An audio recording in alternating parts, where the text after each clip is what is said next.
was really good.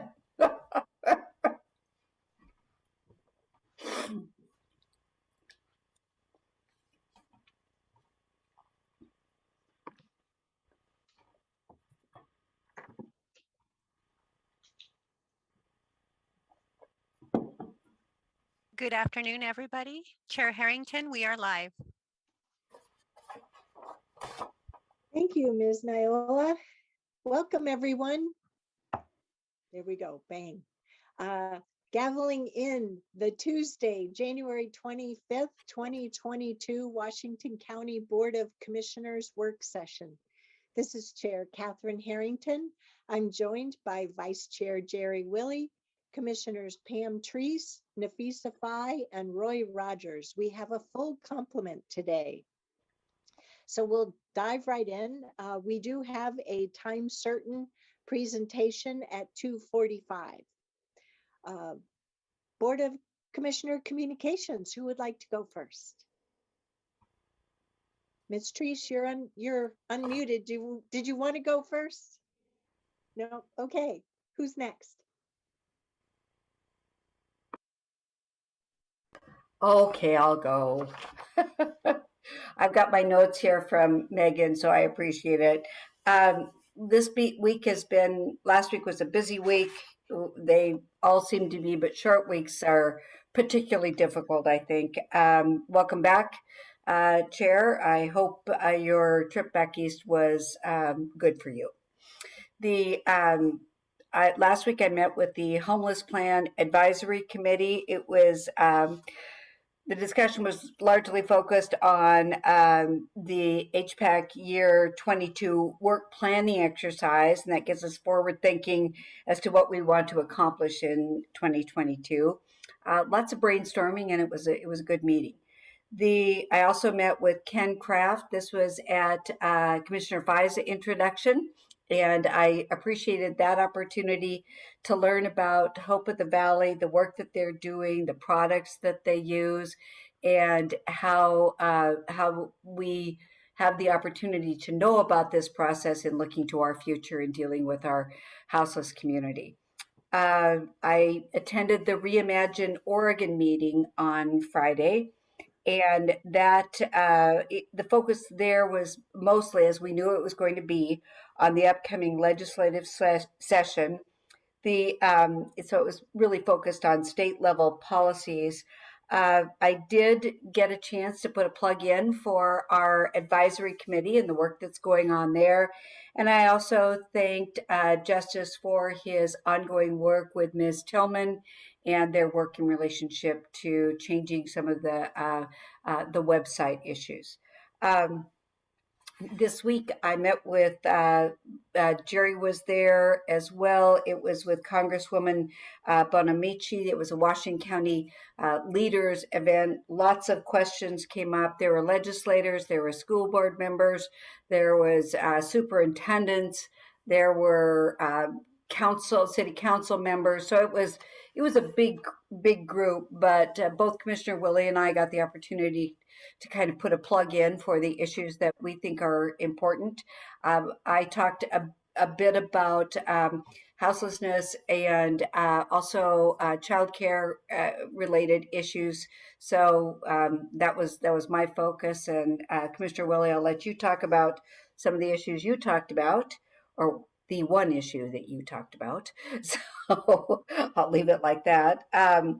The other issues that came up were tolling on 205, traffic and the need for transportation improvements, inflation, cost of living going up, all of the usual types of things that you might expect. Tomorrow is the impact meeting. I will be attending that meeting. It's the agenda is the Metro Planning and Operations and Management Administration overview. There will be another I-205 tolling discussion. This is getting, these tolling discussions are becoming more frequent and narrowing down to what our votes will be in the not too distant future. The RTP vision and priority outcomes for 2023 regional transportation plan will be in discussion there. I also wanted to let you know that I've been nominated to be second vice chair. So as things move along and as, I hope to sit in that chair seat. So that is, I'm trying to think if there's anything else. I think that's it in a nutshell. Next.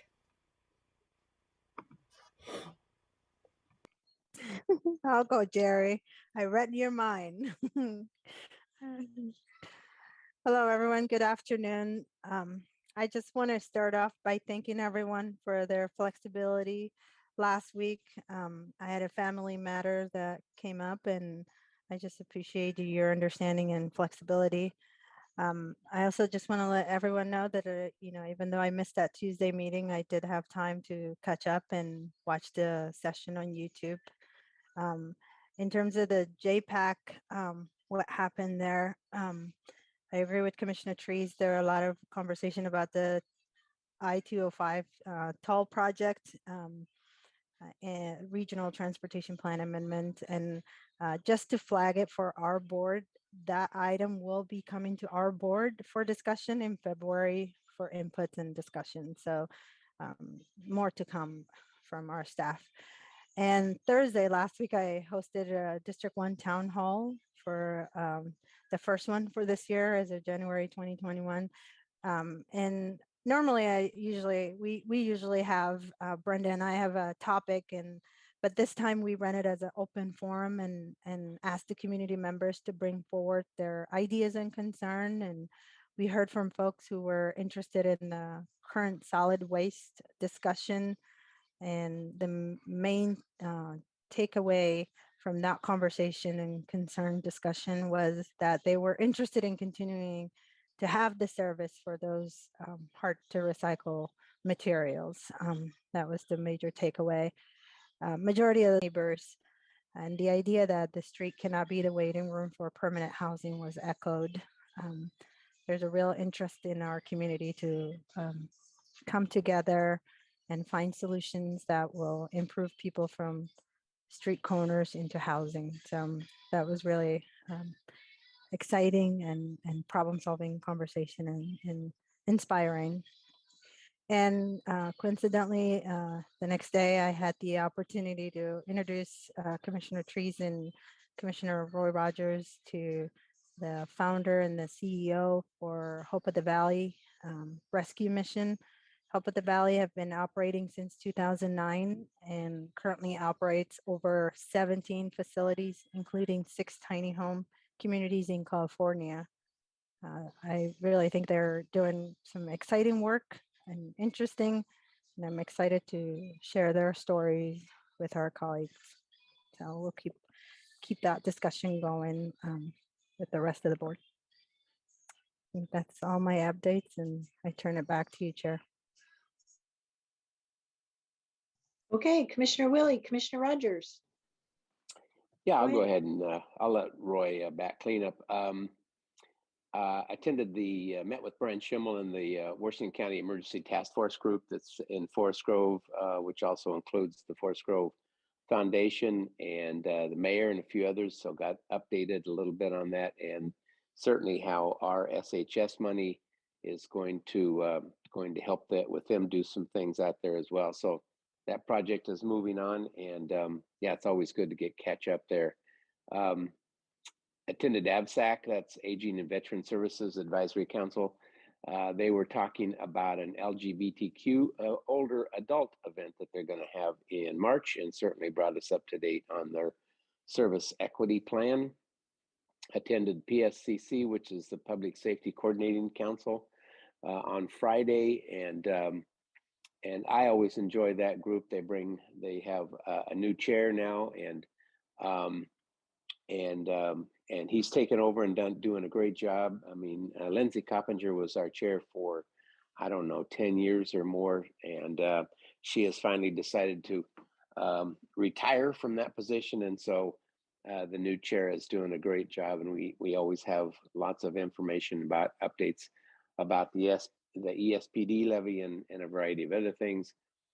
And then, as Pam said, Congresswoman Bonamici's event, my focus was certainly being able to have access to federal funding for broadband. And I told her of the two different perspectives we had. Mayor Beatty was on that call as well. And so I recognized her for her taking the lead on certainly our urban area, rural or broadband consulting that we're looking at, as well as an update on where we are in the rural areas. And so that was good. There was a lot of people on that phone call and a lot of variety of topics that the Congresswoman addressed. She did a very good job. And then later this week, of course, Salmonberry Trail Intergovernmental Agency, STIA, is I'm going to have that meeting, and we'll be talking about the strategic plan, and certainly, again, continuing to define the role of STIA versus the Salmonberry Foundation, and what opportunities we have there. So I'll give you more information on that next week. So that's it. Thanks. Commissioner Rogers. Well, since we last saw one another, let me look. It had lunch with an old friend of all of ours on the commission. That was nice. And on 20th, we had a R1 Act pre-meeting. What we do on those, February the 7th is the ACT meeting. Talk about the agenda and what we're going to do at that particular meeting. And then on Friday, met with the HB 217 committee,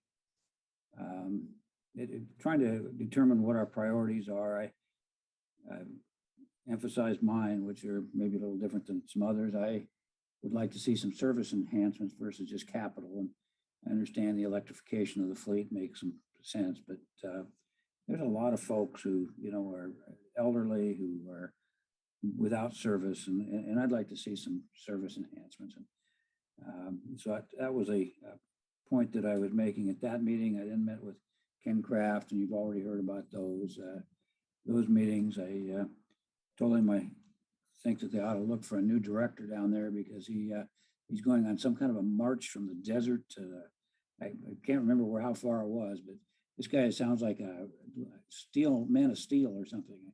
Wow, what a guy. He lived on the streets, I think he said, for a month or something like that to see. I said, this guy is he's not a talker, he's a doer. He was very interesting. So let's see, tomorrow I don't have anything to tell you about. I am on the R1 subcommittee, Connect Oregon applications group. We select or make a recommendation for projects. It'll all come in on this week. So that'll take us through then. And there's house appointment meetings the following week, as you know, on the Monday the 31st. So that'll catch you up. Great, thank you, commissioners. As you know, I was away from Wednesday through last night, attending to my brother's funeral and some personal matters. I believe last Tuesday, I spoke with you about having a meeting amongst the Board of Commissioners and the various school boards here in Washington County. They are working on some scheduling options, so we'll get that cleared up here pretty soon. I hope. I haven't heard back from them since last week. This upcoming week, there is a Metro Waste meeting that we are all have been invited to. So you may want to take a look at that. I know I have a few more community constituent meetings. The WEA Board of Directors meeting on Wednesday morning, tomorrow morning, will feature Willie Myers discussing construction workforce demand. You may recall that Willie is the head of the Columbia Pacific Building and Construction Trades Council. Thursday evening is the City of Hillsborough virtual State of the City address. So that is happening as well. Looking ahead, Ms. Angie and I caught up this morning on some calendar demands and how things are going with our staff. We're going to repurpose the February roundtable meeting time. And in the morning, we'll end up having some work sessions and then freeing up the afternoon time. That will be on Thursday, February 3rd. So she'll have more information for us ahead. So that's just a brief wrap up for me. I do know that we have some information coming to us at our meeting tonight. I want to make sure everyone knows that item C5 we'll be talking about later. And item F1 has been revised. That's the public hearing for ordinance 881. So if you haven't had a chance to look at that PowerPoint presentation, that is available in the packet as well. So that's it for me, and we can transition to our leadership communication. Take it away, folks. Ms. Angie. Good afternoon, Chair Harrington and board. Sorry for being on the meeting and then jumping off. I had no volume, so not being able to hear is a virtual challenge, needless to say. Picking up the thread on the February 3rd roundtable that is going to be repurposed to a work session. The two items are succession, employee workforce demographics. So this will be a presentation led by Eva Labonte that was originally scheduled for the roundtable. So we'll just be repurposing that into a work session format. The other item is going to be the second part of an ARPA and COVID update. On Tuesday, February 1st, the board will be receiving an ARPA presentation, which is really an update of where we are to date with programmatic and spending of tranche 1. And then the Thursday 2 of 2 session will be looking ahead, not relative to ARPA funding, but COVID predictions, and this will be led by our public health team. So what have we learned and what do we predict that the future holds? So it'll be good there's enough time on Thursday so that the board has ample time to ask questions on that item.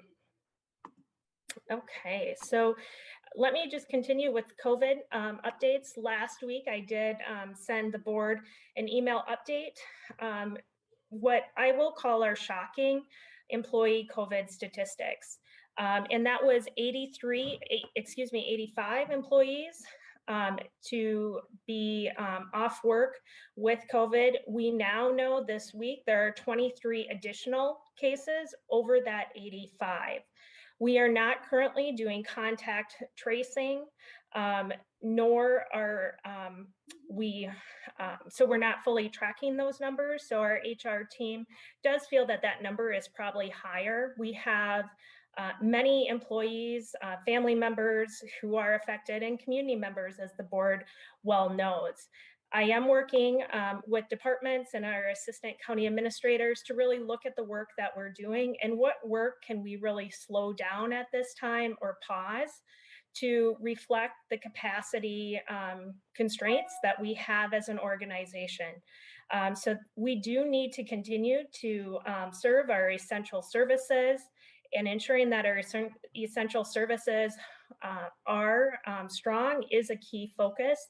That does mean that some of our strategic forward thinking work will need to slow down. More information to come as I work with the staff teams. I am not surprised at all by the initial reaction that myself and assistant county administrators have had with staff. They're appreciative of that level of support that's came from the board as well as the county administration office. And they do the work each and every day because they're passionate to serve. So talking about what we slow down is a much harder conversation than it would seem, because there's that passion that each employee does hold. And I'm really proud of that and proud to report on that. Relative to community and COVID, the latest pandemic numbers, just as our workforce, are still concerning. The latest 7-day rolling average shows 1,314 cases per 100,000 of population. This represents a 22.9 test positivity rate as of January 25th. This also represents a 2% increase in cases since I reported to your board last week. Our hospital system remains under stress. Out of 330 adult ICU beds dedicated to COVID treatment in Region 1, this includes Clackamas, Tulsa, Columbia, Multnomah, Tillamook, and Washington counties, only 19 were available as of January 24th, only 19. On a positive side, 71 ICU beds were available for non-COVID patients in the region, more than doubling the capacity that was reported last week. Washington County continues to lead the state in vaccination rates in all ages, with particular focus on vaccinating our youth, 5 to 11-year-olds. The youth successes are thanks to a strong ongoing partnership with the school districts as well as Virginia Garcia. I have been notified today by Public Health that due to our staff shortages, the Washington Street Conference Center clinic is temporarily closing. We're sending reminders for people to monitor the website for up-to-date information about this closure and future reopening. So once we see a bit more capacity, we will reopen this site. As the board may be aware and is hopefully on your calendars, community engagement has identified dates to convene the 4 town hall meetings hosted by your board. The first of these town halls will be held on March 9th from 6 to 8 p.m. and focus on the county budget. The remaining dates, all in the evening from 6 to 8 p.m. will be held on Tuesday, June 7th, Thursday, August 25th, and Wednesday, November 30th. And with that, that concludes my weekly update, and happy to answer any questions of your board. I have time to have one question, and this is from Marnie maybe, and she can get back to me because others may not be interested. But in the state of Washington, you just, I guess, I don't want to say exposed or found 2 cases of a variant. It's a new COVID strain. It's been on the news, so I'm curious what that is and if that's something we should be planning for. So we think we have one thing settled a little bit and another one comes along. So any information I could get on that, I'd appreciate it. Yeah, that's a great question, Commissioner Rogers, and staff are prepared to discuss that next Thursday during the COVID update. So you will see some of that information in the staff presentation. What I'll say was shocking for me reviewing the staff presentation is we've really focused on Delta and Omicron, but there's many other variants that have been present in our community. And so they'll speak a bit more about other variants and what those predictions are in the future. And so I know Marnie's listening and she can answer that question at that time.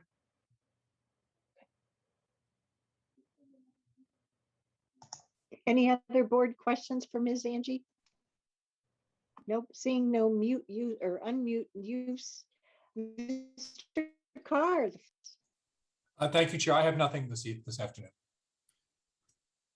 I actually have a question for Tom then.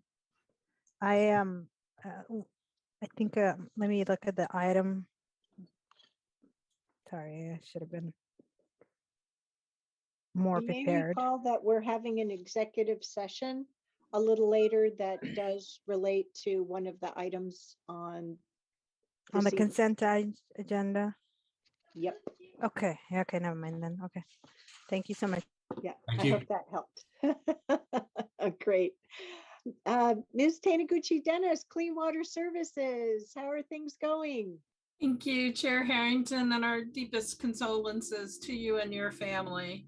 And good afternoon, Board of Clean Water Services. A couple of updates, some good news. Our annual comprehensive financial report and financial audit is complete for Clean Water Services with a clean audit opinion. And I really want to give some kudos to Kathy Leader and her team for doing such a great job and to congratulate her on this. The month of COVID has been our biggest challenge this month with the virus since the pandemic began. We continue to maintain business continuity while the COVID cases are at a peak in our workforce. For some context, we have 8 new cases just this week. We have 14 employees reporting primary exposure and they're monitoring their symptoms. As of last night's update, we have 23 employees who are off-site due to exposure or positive test cases. Nearly all of them have the ability for telecommute work, and most of them are reporting mild symptoms with no known hospitalizations, which we're really thankful for. We've had more positive cases just this month in January, and the month isn't even over, than the entire pandemic since November of 2020. So we have 27 cases this month.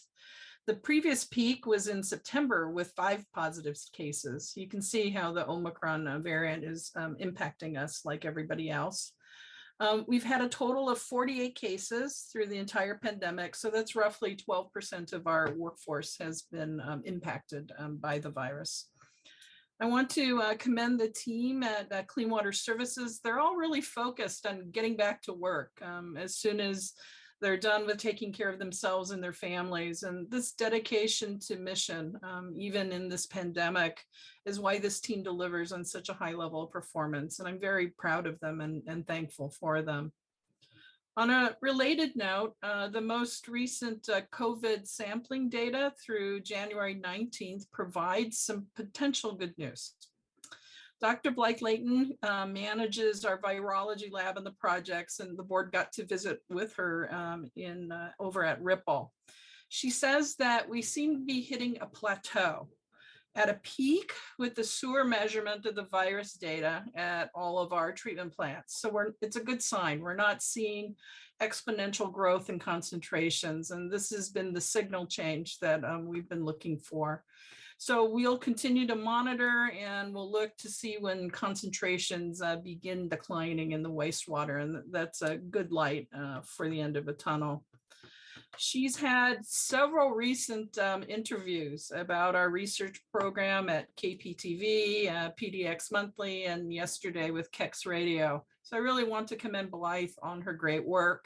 We have some equipment coming in so that we'll be able to detect the differences in the variant itself. That Washington variant is an offshoot of Omicron. So it's just a continuing reminder of how viruses mutate rapidly over time.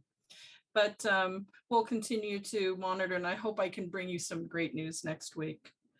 We really appreciate the chair and her work with Mayors Beatty, Callaway, Truax, and the TVID chair. We were able to send the letter to Reclamation's commissioner that endorses the Safety of Dams project.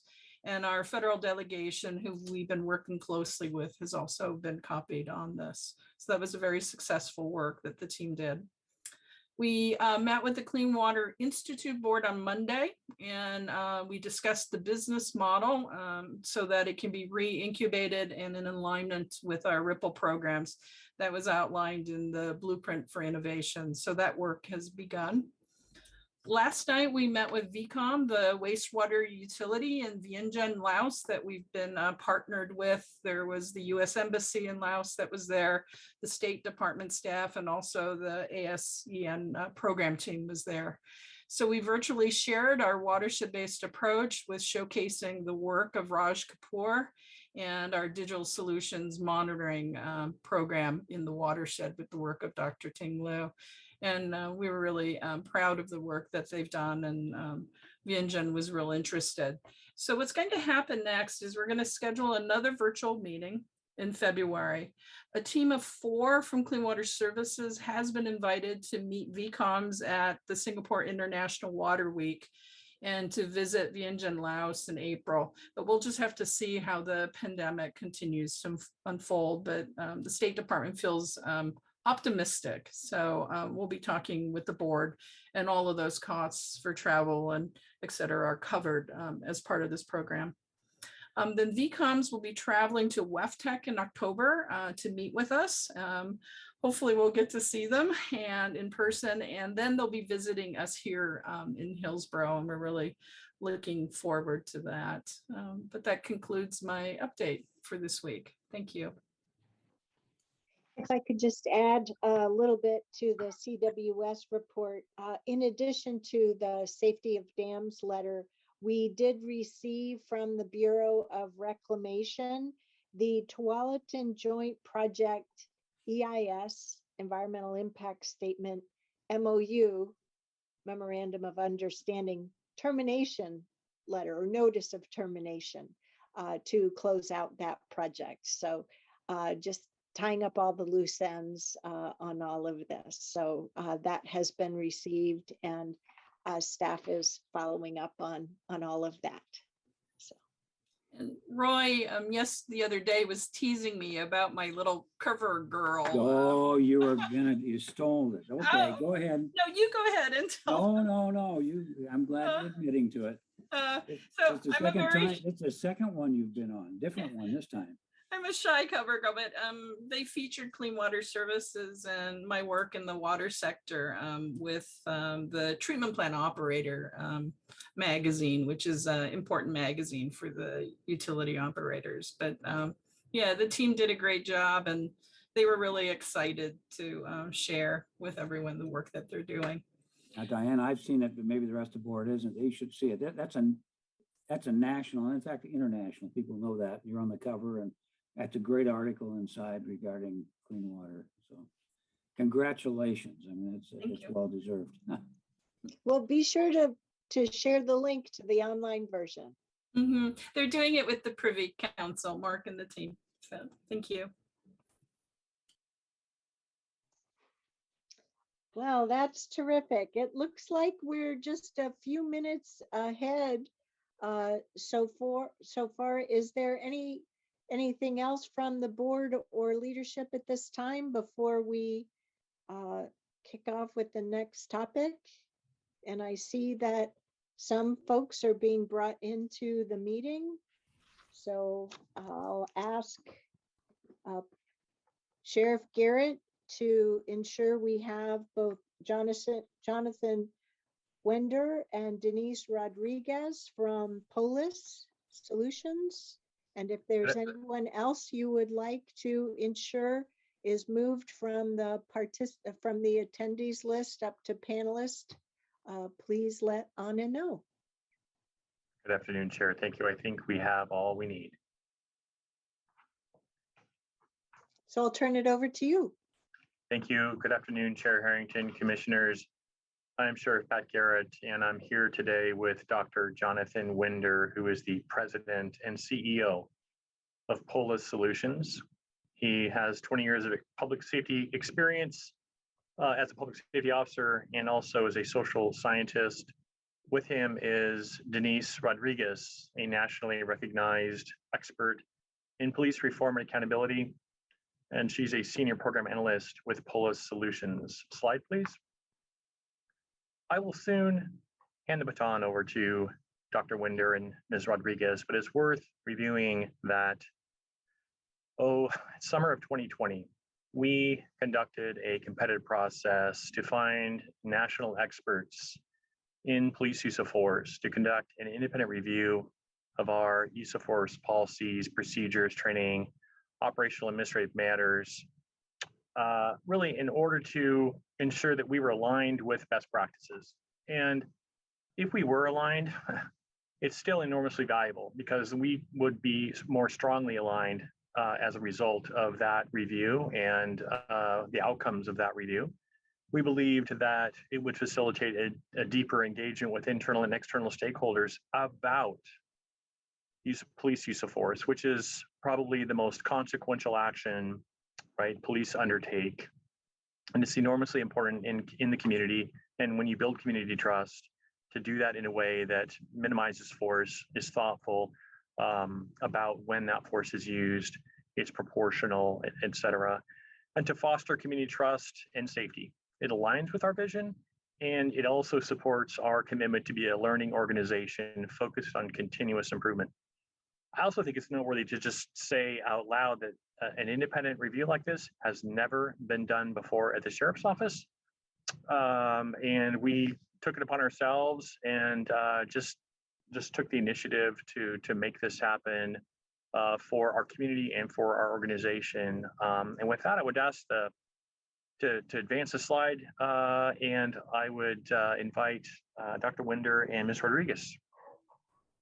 Thank you, Sheriff. I appreciate the kind introduction. Commissioners, audience members, good afternoon. It's our honor and pleasure to be with you today and to have this dialogue with you presenting our final report and recommendations.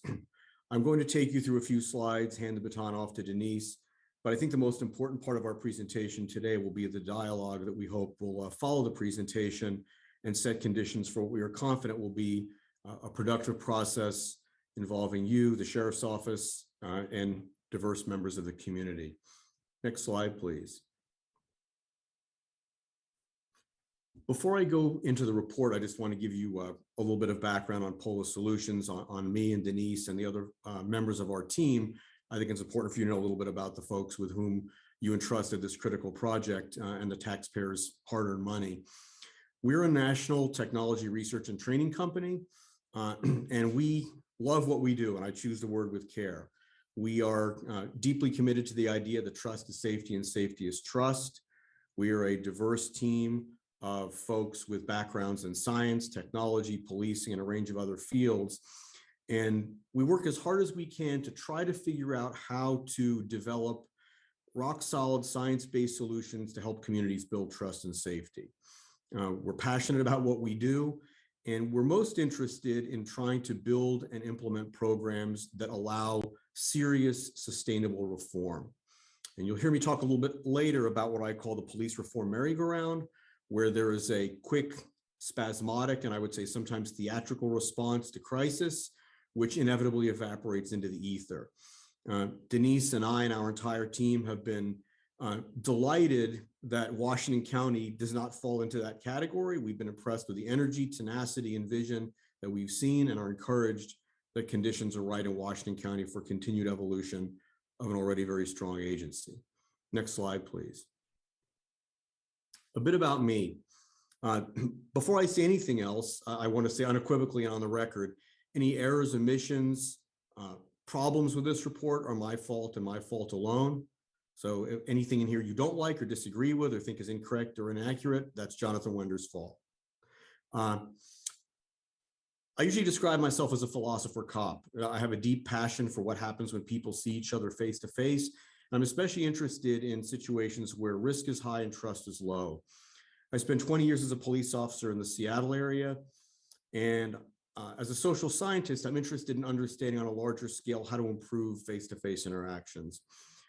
I founded Polo Solutions with my colleagues with the goal of trying to provide some of the best and most rigorous and creative insights we could develop into how to improve the quality of American policing.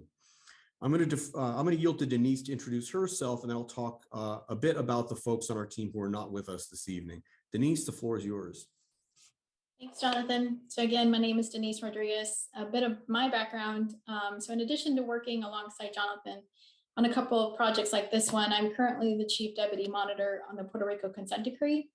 My background is in research, but over the last 13 years or so, I've worked with a number of agencies across the country on issues related to reform, such as use of force, internal investigations, training, civilian oversight, accountability, and community engagement. And I look forward to sharing our work with you today. Thank you. Thank you, Denise. In alphabetical order, Dr. Mark Brown. Mark is an Air Force veteran, began his career with the Charleston Police Department. Mark grew up in Charleston, has a particular passion for improving the way the police departments serve communities of color. Mark is a nationally recognized expert on police use of force and constitutional policing. And in addition to working with Polo, serves on the faculty at the Federal Law Enforcement Training Center, FLETC, in Glencoe, Georgia. Sergeant Don Gula is retired from the King County Sheriff's Office in the Seattle area. Don served for almost 35 years. I've known Don since he was my defensive tactics instructor in the academy back in 1990. Don has a national reputation for his work on de-escalation, for integrating de-escalation and mental health training with use of force and negotiations training. Margaret Horner is one of our program managers. Margaret has her master's degree from Seattle University and has expertise in managing programs on community policing and de-escalation, primarily funded by the federal government. Mr. Thomas Larned is a retired senior executive from the FBI. Tom served for nearly 30 years with the FBI. He spent quite a bit of time in the FBI's Inspector General Unit, where he was responsible for overseeing implementation and compliance with high liability policies across the FBI and its field offices. Tom also spent time in Canada as the FBI's attaché and was deployed to Iraq after Operation Iraqi Freedom to support the development of policing and intelligence in Iraq in alignment with human rights and the rule of law. Finally, Trak Silapaduriang. Trak immigrated to the United States from Thailand as a child, grew up in Chicago, went on to join the Chicago Police Department. He served with Chicago for 20 years and is the department's lead expert witness on use of force. When Chicago has litigation of any kind, especially federal on use of force, Trak testifies on behalf of the city and is also the city's lead for developing training on de-escalation and force mitigation and constitutional policing. Next slide, please. I want to talk a little bit about the mandate for our report. We were delighted to be selected for this effort. And going back now to the summer of 2020, our mandate is to take a global look at the 35,000 foot level and much lower than that at anything and everything within the sheriff's office having to do with the use of force. That's policies, procedures, how the sheriff's office trains deputies in patrol and jail divisions. If it has to do with the use of force, we looked at it. I want to be clear in saying that we did not have the mandate to examine individual use of force events. Our purpose rather is to look overall at use of force, how people are trained to deal with it, how they address it on the street, and what happens in the aftermath. Being social scientists, we used a range of different methods to conduct the study. We interviewed several dozen members of the sheriff's office of all ranks, from the sheriff down to some newer employees. We also interviewed a number of stakeholders in the community. I will say we did not get to interview as many folks in the community as we would have hoped. There were a number of people to whom we reached out and we were unsuccessful in reaching. With that said, I do think we were able to reach a good cross-section and hear a good representative number of voices. We convened some focus groups, one of which we were able to actually do, fortunately, in person at a training conference in St. Louis earlier last year. We reviewed hundreds and hundreds of documents, which we greatly appreciate the Sheriff's Office for sharing in such a timely fashion. We conducted some surveys. And finally, despite all of the wrenches thrown into things by COVID, we were able to make a visit to the Sheriff's Office in June that was compliant with all the health regulations in effect at the time. As the Sheriff already mentioned, an invited elective review of the kind we have just completed is quite unusual. And all things being equal, it indicates a healthy organization. We work with organizations of all kinds. We've worked with some of the smallest police departments in the country, and we've worked with the biggest ones. Some of these organizations are very healthy. They have the benefit of low crime and strong community support. Others are racked by violence and mistrust and long legacies of animosity between the police department and the community. Fortunately, we saw none of that in Washington County. We did not anticipate the challenges of COVID when this project began, but I don't think any of us anticipated the onset of COVID, let alone how long it would be with us. But I do feel confident that we've been able to navigate around the impact of COVID, and that the outcome of this report has not in any way been compromised or limited by our inability to do things as quickly or as much on site as we would have wished. Next slide, please. I want to offer some background, and here I'm going to channel both my own police experience and my background as a social scientist. We are, as everybody in this meeting knows, at an inflection point in American policing. We are at a time when community trust in many parts of the country is at a low water mark. We are at a time when police frustration, anxiety, and sometimes even suicidal depression are at a high water mark. So across the country, we're seeing unprecedented conditions that call for creativity and integrity and rigor in addressing the challenges of police reform. There's no issue more consequential in this conversation than the use of force. And I want to say my own personal opinion, however utopian and idealistic one might be, and I am, I think, a fairly hopeful person. Nonetheless, there will always be times and places when the police will have to use force, tragically, sometimes even deadly force, to protect peace and social order, to protect human life. No statistics that we or anybody else gather can capture the paradox at the center of society's fraught relationship with the police. The relationship is this: society entrusts people like the deputies of the Washington County Sheriff's Office. They trust them with the power to decide the meaning of the Constitution on dark street corners in the middle of the night. And they give them guns and badges, hoping they'll never have to use those guns. At the same time, when the police do use force, we're shocked, we're frightened, and we're sometimes even offended. And I actually find that response of shock and dismay a positive one, because it signals we're a society where violence is rare. Violence is not the coin of the realm. Violence is not the norm. But I think it's very important to recognize that force will never go away, limit it or regulate it, though we will try. We can change policies and we can change procedures. That's pretty easy. At the end of the day, the hardest thing to do in any organization, police departments, sheriff's offices being no exception, changing culture and behavior is far more challenging. As both a police officer, a member of society, as a taxpayer, as an academic, I long ago wearied of police reform initiatives that are superficial and theatrical and accomplish nothing. So my colleagues and I have set out with this project to give to the sheriff's office a list of actionable recommendations that we are confident can make a measurable, real difference in the way in which the sheriff's office interacts with the community and interacts internally. At the end of the day, there's nothing more important than trust. You would not have given us the opportunity to complete this project if you didn't trust in us. We hope we have honored that trust. At the end of the day, trust is the trump card that will determine the success or failure going forward of anything and everything the sheriff's office endeavors to do. Next slide. Let me talk a little bit about some of our key findings, and then I'm going to hand things off to Denise to go through the recommendations, and then I hope we'll have a good question and answer session. Everybody wants to know when we do these reports, how much force does our department use? To no surprise, use of force by patrol deputies in Washington County is far below the national average. There's a lot of research on this, but roughly speaking, on a national scale, in most police agencies, about 1 to 3 out of 100 contacts result in some use of force. And most of those uses of force are fairly low.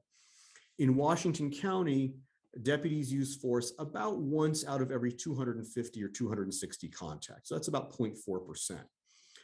The patterns of force that we saw are unsurprising. Most use of force in Washington County on the road involves deputies responding to violent incidents at night in some of the sheriff's office's busier patrol districts. So no surprises there. In the jail, as you probably know from reading reports from the sheriff, the Washington County Jail averages about 18,000 bookings a year and about 500 or so uses of force annually. COVID for both Washington County and every other correctional facility with which we've had dealings has posed some monumental challenges. Being in jail is stressful for the folks in custody, and it's certainly stressful for the employees working to serve them and keep them and themselves safe. The restrictions imposed by COVID, as well as the higher security levels of many of the folks in custody at Washington County Jail, appears to have attributed to an increase in use of force. Some of the details of this are in our report. We are confident that once COVID restrictions tail off, when it's appropriate for those to happen, when the security level of adults in custody balances out to historical levels, we expect that use of force will tail off. Before I hand it off to Denise, I want to talk about the things that impressed us most in our conversations.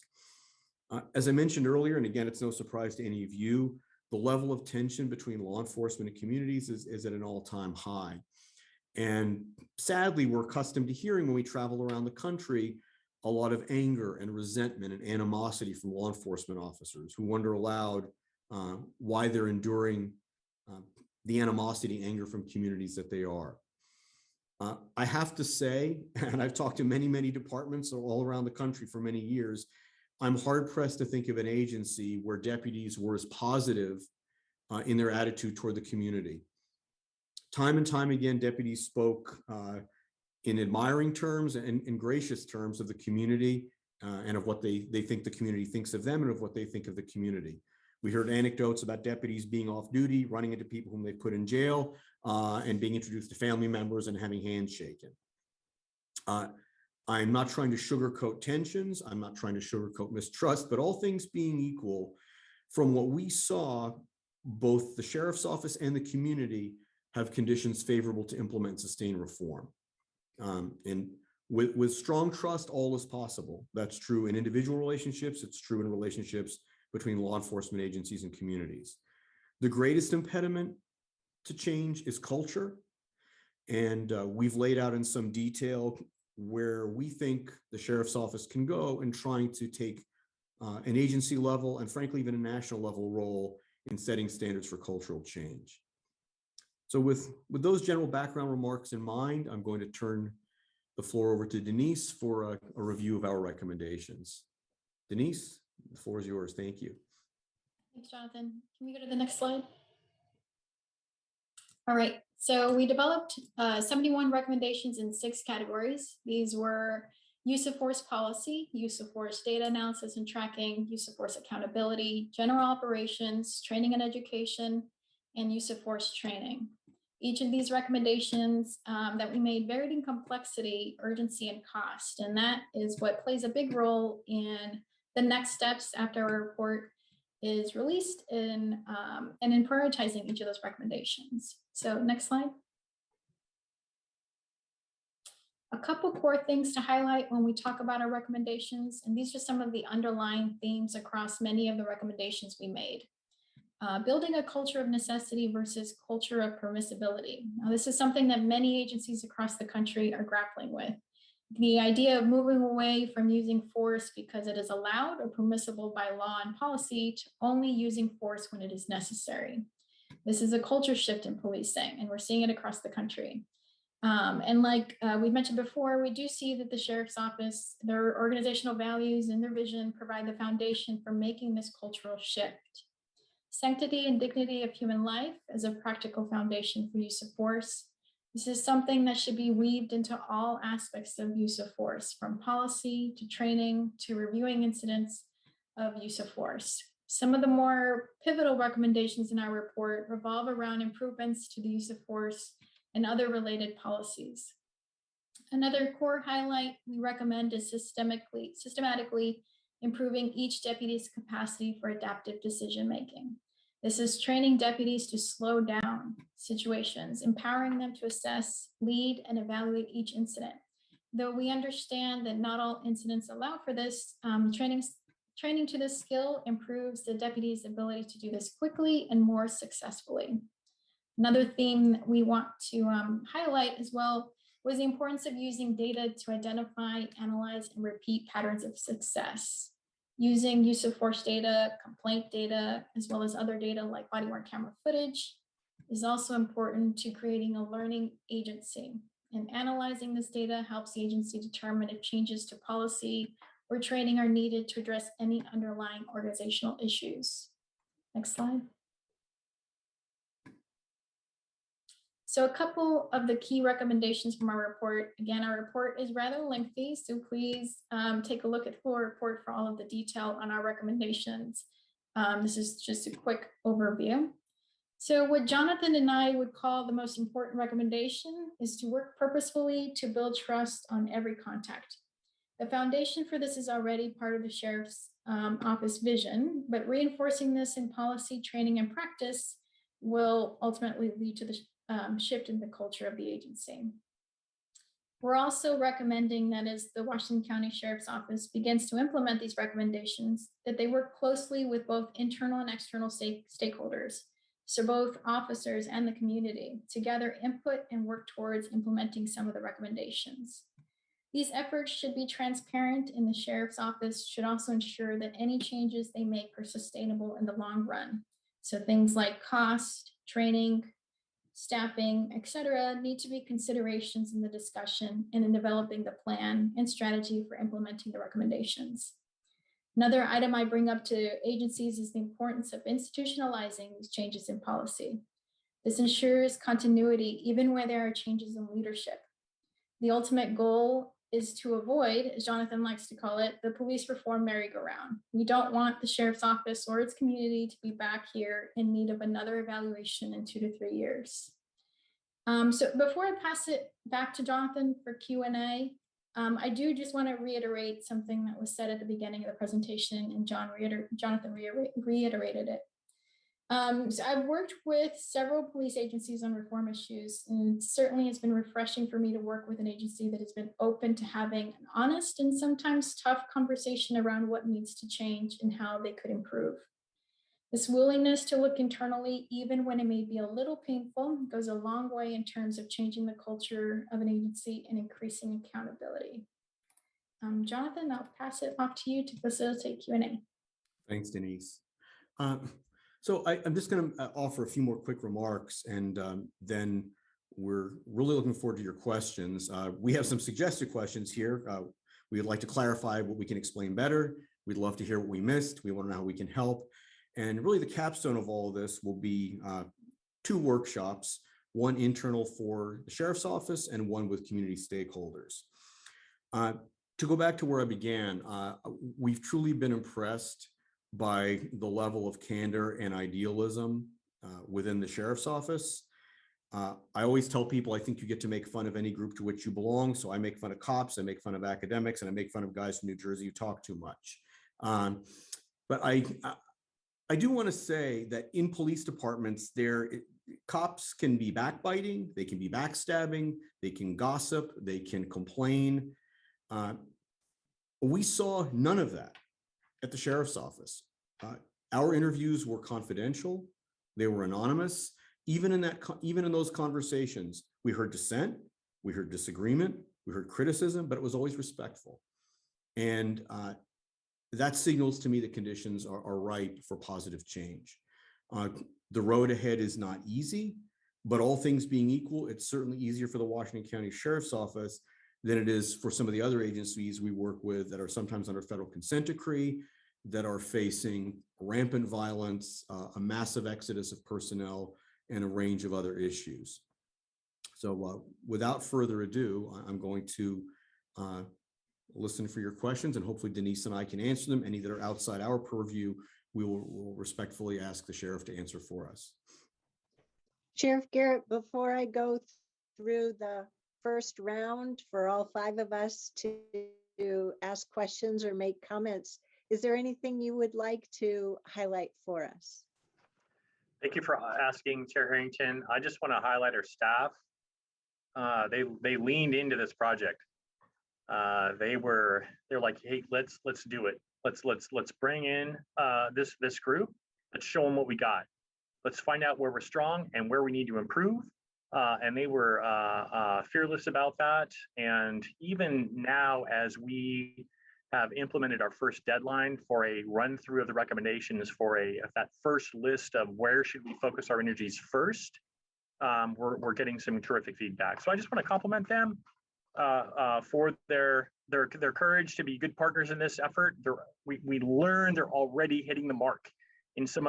You bet. Well, it's great to have an exemplary organization and one that is accredited as well. So, all right, commissioners, first round of questions and comments, and there may only be one round. We'll see.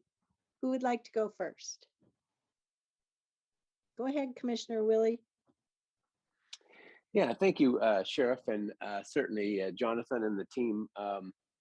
This is great. I was trying to understand 508 uses per year of use of force.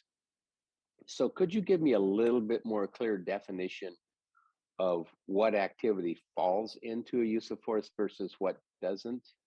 Yes, sir. So I'm just going to give you a very brief answer, and the sheriff can speak with greater authority and precision than I can about the actual parameters for use of force reports. But in Washington County, everything above compliant cuffing counts as a use of force. So if a deputy handcuffs somebody, that's not a use of force. But if there's any touching beyond merely, for example, guiding someone to a patrol car, that constitutes a use of force. We saw at Washington County what we see nationally, which is that almost all use of force is at a low level. It's basically pushing, pulling, it's people struggling not to be handcuffed. And the sheriff's office each year issues a use of force report, which I know goes to all of you, which details the number of each type of use of force used, wrestling matches, so to speak, versus tasers versus batons and so on. And Sheriff, I'll defer to you to fill in some specifics there that I may have missed about your parameters. Thank you, Commissioner Willie, Dr. Winder. Yes, Dr. Winder, he's right. He's right on the money. It's anything above compliant handcuffing. It could be an escort hold if somebody is intoxicated or not complying, right? And in the jail, so we're there 24 hours a day with pre-COVID, almost 570 adults in custody. So that averages out to be less than 2 use of force events a day, which, given the population, given the size of our jail, that's, I can absolutely live with that, provided that we are making every effort to limit that use of force to when it is necessary, just like Jonathan and Denise had described earlier. I will say that since COVID, our average daily population of Measure 11 offenders, for example, has increased 250%. These are people who are charged with the most serious person crimes that you can face because of the court slowdown. Our assaults on deputies have increased 130% from 2020 to 2021. Those total assaults on deputies. So we are managing through, because of COVID, a very challenging population, and we're just keeping a close eye on that. But yes, thank you for the question, Commissioner. That's super helpful. Commissioner, Well, maybe if I could just, oh, sorry. No, go ahead, Jonathan. Oh, Commissioner, I had just a quick follow-up remark that you and your colleagues may find helpful in understanding some of the numbers. There's, I think, an emotional and political tendency nationwide to magnify the use of force, especially rare catastrophic events.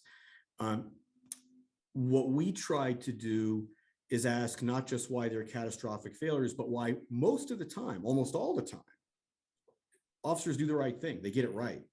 So a big part of what we push agencies to do, and we lay this out in great detail in the report, we want to know why, specifically using data, why are deputies only using force a few hundred times out of several hundred, out of thousands and thousands of contacts? What are those patterns of success? How do we identify what's shaping them? And how do we systematically replicate them in selection, in hiring, in supervision, in training, in discipline, in coaching, and so on and so on. So I think there's sometimes a tendency with reform only to look at the failures. We have to look at the successes. And here's where Polis draws a lot from fields like aviation and medicine in looking at a wider range of data and not just taking a short-term political view at one or two events. Yeah, and I guess I was trying to quantify that a little bit into like a first degree use of force versus a third degree use of force. And, I didn't see that in here, and I guess it doesn't make any difference, I guess. But anyway, it would just be, to me, knowledgeable or an understanding of the highest level of use of force that we have to, because those are the ones where we have not only our deputies at risk, but we are at risk in the lawsuit arena as well. So I was trying to get a better understanding of that. But that's okay. I understand that now, the definition of use of force, and that's very helpful. And then just one other question, and you have 71 recommendations in 6 categories. I've read those. The really really good. But when I first read 71 recommendations, I mean, you're giving them a glowing report in the first, and then you say we have 71 recommendations. I'm going, that doesn't seem to fit to me. Now that I hear you, that may have a better positive response. But I'd like to hear what I guess what is normal and what is, if we're way above the mark here and just having only 71. So I think the number of recommendations doesn't really correlate with the state of the agency. I think what it correlates with is the perfectionism and attention to detail that we have on our team. I would also say that because Washington County is a healthy, well-run organization, we are challenging you to make small changes in some areas that we might not ask other agencies to make. But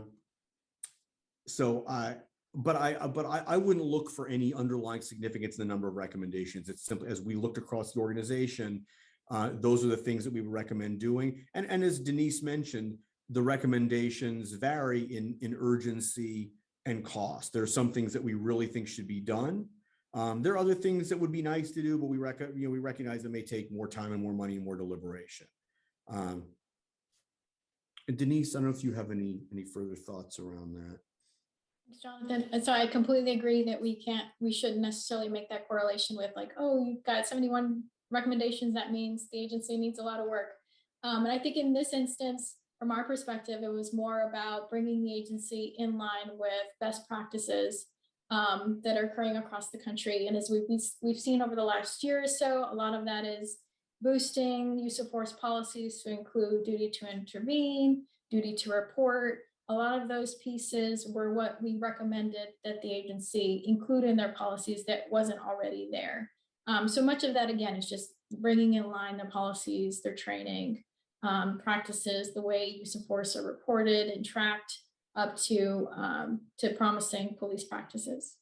And Commissioner, I just one more quick footnote, and I think as Denise was saying, in many cases, because the quality of deputy at Washington County is high, in some areas you've been getting by with policies that are a bit threadbare. In many of the agencies we work with, well, as I put it in a number of conversations with sheriff and executive staff, there are some agencies in the US that are struggling with quality employees, with hiring, with retention, with violent crime. Many of these agencies, especially under consent decree, have rock solid, really good policies. What they don't have is enough qualified employees to execute on those policies. Washington County has the luxury of some really good deputies. A lot of what we're recommending is bringing your policies into alignment with best practices, so that you're leaving nothing to the imagination. You're leaving nothing to litigation that could be addressed proactively now. So in many cases, we're just recommending that the sheriff's office formalize what's already enshrined in culture and informal practice. Great, thank you. I don't have any more questions. Other commissioners? Sure, I can go. Yeah, thank you for the report. I guess I'm not terribly surprised. You get a gut feel about things, and I've always felt the department we all ran. And before Pat, we've had other, obviously sheriffs, and they've done a marvelous job as well. They've all built on each other's backgrounds. My questions are about three. One, with your definition of force, which is pretty broad. I mean, I understand why you do what you do, but pretty broad. What percentage of force incidents occur against our officers with your definition? You're saying that if I'm an officer and I touch somebody, I have to use a force. Flipping this other side of the coin, what percentage of the interactions are use of force against our officers? Do we know that?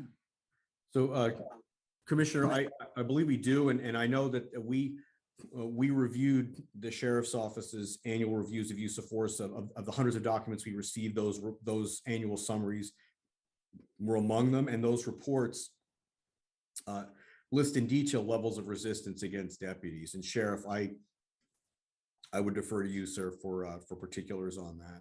Yeah, thank you, Dr. Winder. Thank you, Commissioner Rogers. We do have those statistics. I'm sorry, I don't have them off the top of my head, but they are, it is an occupational risk, and they deputies do get injured. They do get assaulted, and I'm happy to share those numbers. But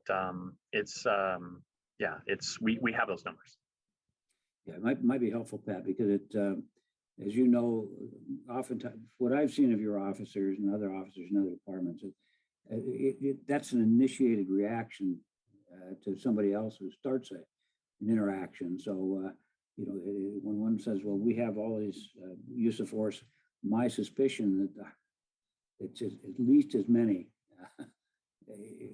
reactions. I mean, you're reacting to somebody pushing you or somebody grabbing you. And so anyway, I'd be curious to know that. We've gained national awards in regards to our police activities, and I'm sorry, John, I don't know your organization real well. I certainly am impressed with the credentials and the people, the quality, and all that sort of thing. But is there some sort of a national accreditation that you do? I mean, you'd like to have that market, I'm sure. Say, I'm the only one in town that gives that accreditation. But how do we square up these findings with other kinds of reviews that we've had? How does this relate? So, sir, as you know, the Sheriff's Office is already a CALEA accredited agency. Okay. CALEA is the accrediting body of record for U.S. law enforcement. Polo Solutions is not an accrediting body. I would think of it this way, sort of a rough analogy. When you buy a house, you get a qualified inspector to inspect the house and tell you that the house is sound, that everything's in working order, that it complies with code. It's hard to get a rock solid inspection on a house. Polis is the organization that comes in even to accredited agency and looks at a level that accreditors can't. We go much deeper into data. Our mandate is more narrow and laser-like than an accreditation team. So much like that beautiful house that's just passed inspection, there's always room for improvement. And an organization like Polis will find things that an inspection team from CALEA didn't. So what we're doing is something above and beyond that. And I think I would predict that if the Sheriff's Office implements a decent number of these recommendations, that your accreditation report will reflect that next time. You'll have an even smoother reaccreditation. I appreciate that, because that leads to my third question, because in the profession I'm in, we have peer reviews. We have all kinds of standards international. What you're saying is that the national standard, which is a certain bar, I mean, everything's a bar, that you're digging a little deeper than that. And I appreciate that. Would the best practices that you're recommending be a little more for an organization that it's easier to review, like a Washington County, because of the high standards, than one that's less? And let me maybe frame that differently. Sure. I've done peer reviews in my profession before, and I know that somebody is not quite as tidy with their records, not as quite as good with their practices. The tone, as we call it, tone at the top, is not exactly the same. You have a little different, more guttural kinds of comments about you need to try these things. But when you get somebody that's good, where you can actually audit them and see what's going on, you lay, as your words, you laser points and say, boy, we could also do this. So do you think that the bar that Washington County was maybe subjected to, and I'm not saying it was as bad, I'm pleased, I'm glad you did it. It might be a little higher bar than a lot of other organizations? So I would say so, Commissioner, and I'll offer a few remarks, and I want to yield to Denise on this one as well. So as I'm sure most or all of you know, one of the great challenges with American police reform is that there is not a set of national standards. Now, police departments, for example, there are basic constitutional standards departments have to follow. For example, the Fourth Amendment to the United States Constitution, other constitutional amendments. There are statutory guidelines and court rulings that apply to any and all law enforcement agencies. On use of force, that's rulings like Graham v. Connor. But at the end of the day, if somebody asks, well, how should we train or how should we hire? There is no definitive authoritative set of standards. So what Polis does and organizations like us, we look across the nation, we look at research, we look at best practices in the field, and we draw from those to offer the recommendations that we do. But I certainly think it's easier to make recommendations to an agency that's relatively healthy than to one that's struggling. There are things, well, I'll just give you a couple of brief examples. When they're good examples, I'll name an agency. When they're not, I won't. But I remember one large East Coast agency with whose chief I met some years ago, and he said, we just started a new foot patrol program, but the community members really want the officers to just actually start talking. And the same chief said, if I could just get officers to stop using the F word on contacts, half my complaints would go away. So that's a different bar from Washington County. We sometimes do training in use of force. We were doing some training in the Midwest for a mid-sized agency over the summer. And we were teaching officers how to safely and humanely get people in handcuffs. And someone said, oh, well, how come you're not kicking them in the head or doing this and doing that? We said, well, because that's brutal and illegal. We don't do that anymore in the year 2022. So there are a lot of things taken for granted at Washington County that sadly are not taken for granted everywhere in the country. And Denise, I'm sure you have some further thoughts here. Yeah, and the only thing I'd want to add is just the willingness of the agency, Washington County, of the sheriff's office to just open up everything, hand over whatever we needed. Definitely made our jobs a lot easier than my job has been in working with other agencies. So I certainly appreciate the willingness to just have those tough conversations. And there were tough conversations, but yeah, it certainly made our job a lot easier in that sense.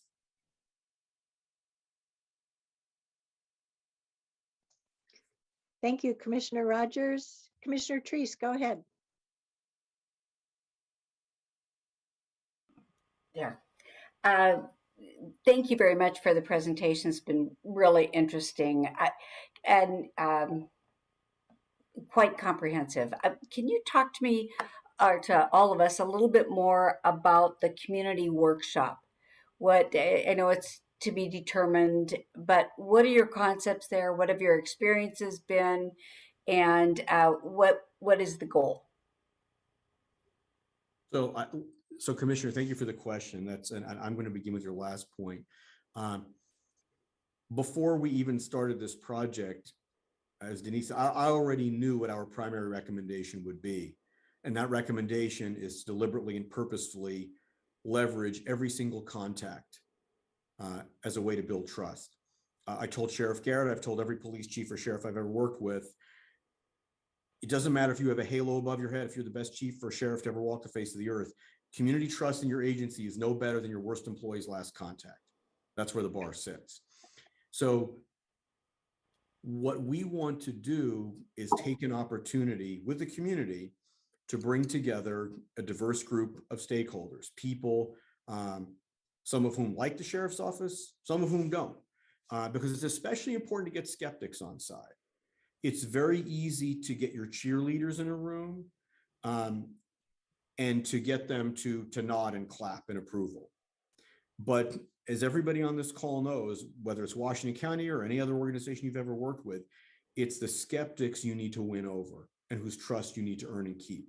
And this is why, when we began this project, I said to the sheriff, when we interview folks in your organization, the interviews will be anonymous and confidential because I want to talk to people who don't like you. I want to talk to people who disagree with you. I want to meet the deputies who sit in the back of the room at roll call and fold their arms and mutter under their breath. I want to talk to those guys because I want to hear what they have to say. And similarly in the community, I don't just want the people who show up to the community events. I want the people who are skeptical, who are mistrustful, sadly, often with good reason. So the objective of a community workshop is to bring together community members, and the sheriff's office, and identify common ground, identify a starting point. Like the first time I met Denise was when we did a project like this in Fayetteville, North Carolina, which at the time was struggling with a spike in violence and gun crime, a long legacy of racial inequality, reinforced by biased policing practices. And one of the things we did in Fayetteville was convene a workshop where we brought together folks from across the community, everybody from convicted felons to the police chief. And we didn't try to paper over differences, but we said, okay, what can we at least agree on?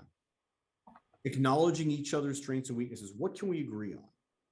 And we agreed that something needed to be done about gun violence that was killing far too many young Black men. And that became our starting point. So this report, if you cut through all the research and all the language and all the jargon, all we're really trying to do is give you a long conversation starter to put in front of the community and say, community, we opened ourselves up to outside scrutiny. Here's the good stuff. Here's the bad stuff. We want you to be a part of the conversation because we serve you. And if you don't agree with what we're doing, if you don't trust us, it's all a waste of time and money. So we need to get you on side, community. Here are the things we think about doing. What do you think we should do?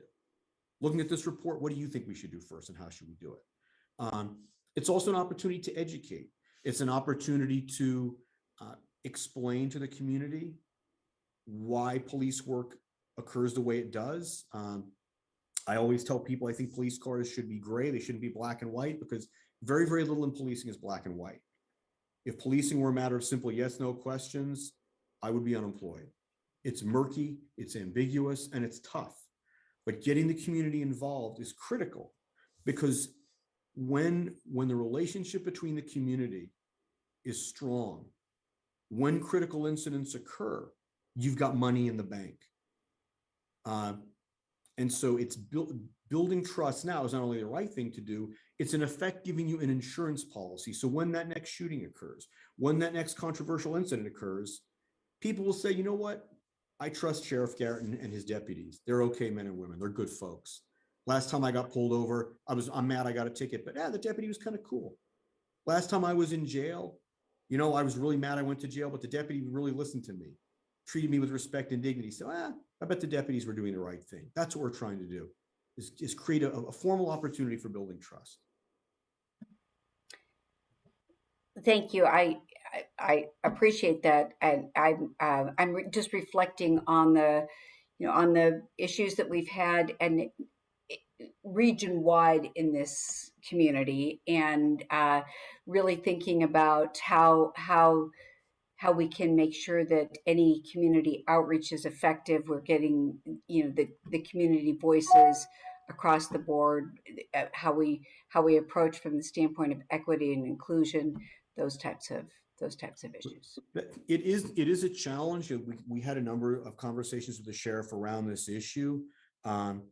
And we certainly met that challenge ourselves when about half the community members we wanted to interview after repeated phone calls, emails, a lot of folks never called us back. And it is important to recognize in building trust, often the people you want to reach are often reluctant to talk for any one of a host of reasons. Denise, you may have some thoughts here from other projects you've been involved in around how to execute on something like this. No, I completely agree with you, Jonathan. I think the other thing to consider for the workshop as well is just reinforcing the importance of getting input from the community around what recommendations, the prioritization of those recommendations, where they see themselves being part of the discussion.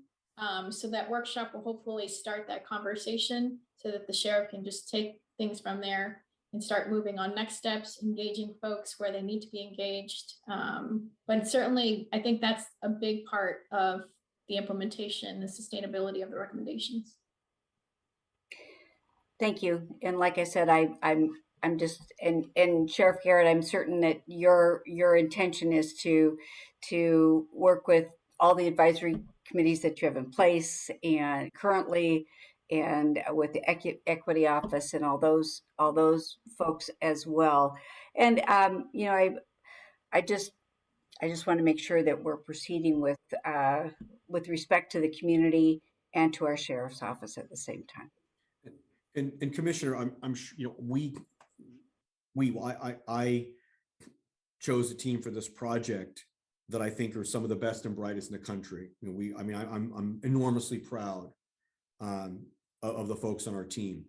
We customize our team to each project, and part of what we tried to do right up front is build a team of people who didn't just have the expertise, but also the personal experience to empathetically understand concerns in Washington County.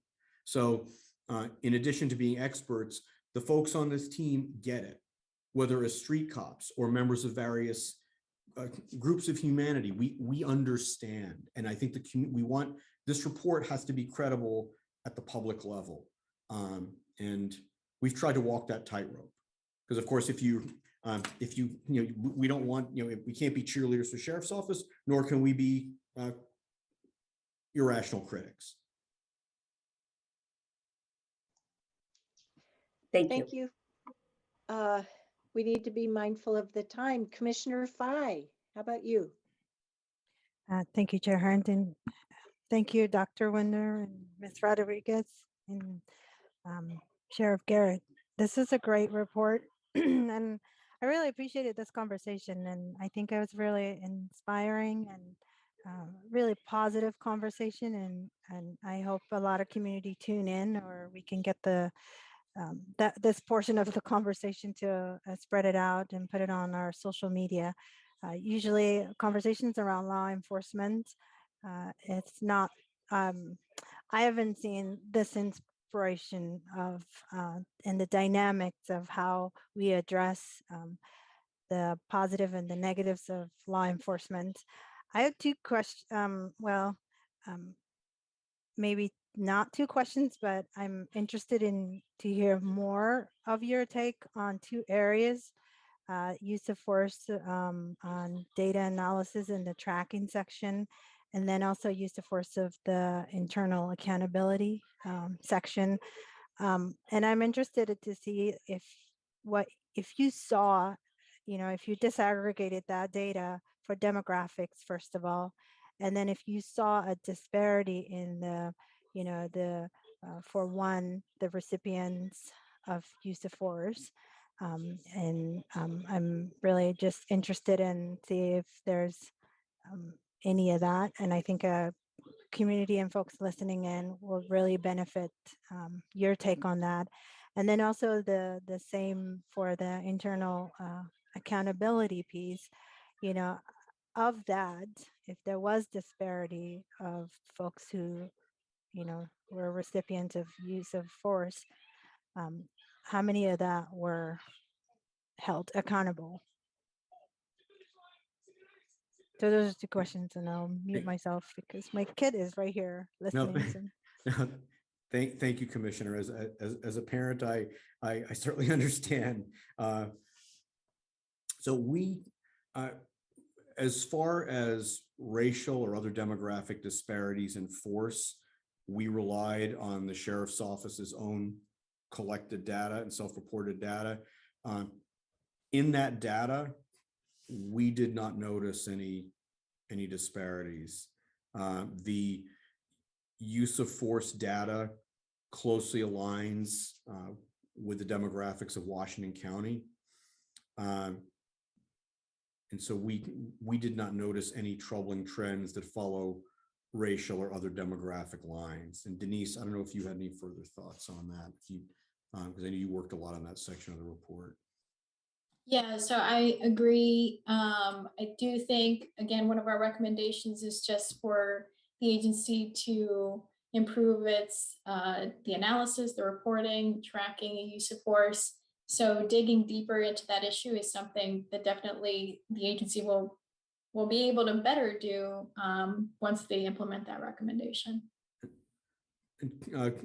Commissioner, I would say one of the things that I tell elected officials and chiefs and sheriffs all around the country, go anywhere in the world, go anywhere on the planet Earth, show me the neighborhoods where people are poor, are marginalized, are disenfranchised, lack opportunity, healthcare, public transportation, good food. whatever the race, ethnicity, background of those people, those are the neighborhoods where the police respond most, and those are the neighborhoods where police are least trusted. If we go back to the middle of the 19th century United States, there was high mistrust in the Irish community against police. And so if you look across history in the United States and any other country, we need to identify communities where trust is low, often with good reasons, and work to build that trust. So I would say this, even though we did not notice or identify disparities in use of force patterns, that does not mean that the sheriff's office should not be making an affirmative, proactive effort to build trust in communities of color, among low-income communities, among any and all communities who sadly have good reason historically to have weaker relationships with police departments than they could or should.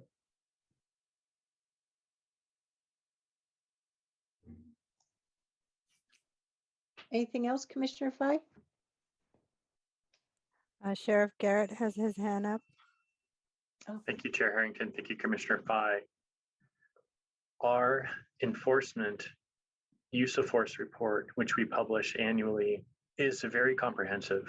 And you do see an overrepresentation of most of our communities of color in the force used category. Now, be really careful how I say this, but I'm just going to be just as honest with you as I am every time we talk. The overrepresentation is not significant, but if you're that community, any overrepresentation is significant. We get that. The jail use of force report is not as, and this is what Denise was alluding to in part, is not as robust or comprehensive because we have not benefited from a accreditation body like the Commission on Accreditation for Law Enforcement Agencies, or CLIA, like we have on the patrol side and the enforcement side. That has really forced us in a good, positive way to develop a very comprehensive report that includes those disaggregated numbers. We are diving deep this year, in part in response to these recommendations, to do that very same thing for our jail use of force report. That's going to take us a few years to come up to the level that we have on our enforcement report, but it's moving in the right direction. And we already plan to address those numbers, to talk about those numbers, to hear from our community through our community-led advisory groups, in addition to other community gatherings like what we're working with Polos to achieve. Thank you, Sheriff. I turn it back to you, Chair Harrington. All right. Well, thank you, commissioners. I have a few comments and a couple of questions. But first, I want to start with some thank yous. I want to start with Sheriff Garrett. Thank you. Once again, I say it a lot. You're an awesome sheriff. And the culture that you have helped foster in the department is one of being a continuous learning organization. It shows to me, it shows to our community. So I appreciate your willingness to seek this input and for everyone on your team for being open to it. I want to thank Polis for this report. It's very well done. You know, I read the packet in advance of this meeting, first read the slides, then started reading the report. And I thought, oh boy, there's a lot of pages here, but it was really approachable. I really benefited from the way you categorized the recommendations and the clarity on the recommendations. It wasn't off-putting for a Jane Q elected official like myself. I really learned a lot, and your recommendations are clear and actionable. And I suggest to everyone in our community, please read the report.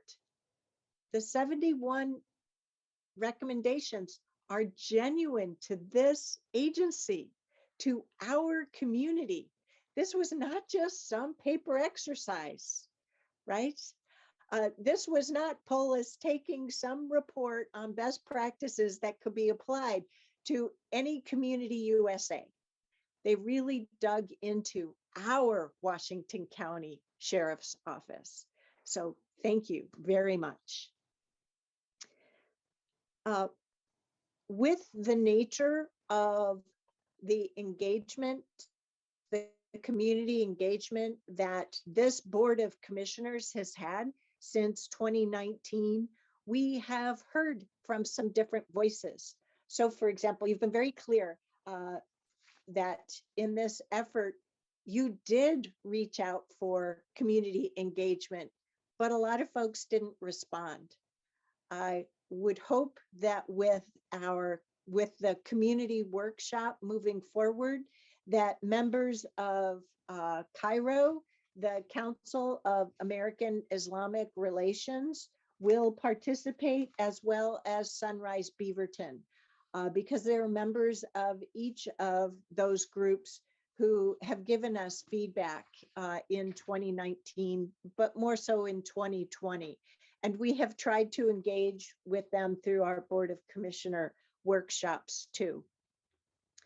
I have a couple more comments, but I have two very specific questions that I'm hoping you can enlighten all of us on, particularly given some of the history of seeing the city of Portland dealing with a federal consent decree, if I'm using the right phrase, as well as some additional city commission debates that they've had in the public service space.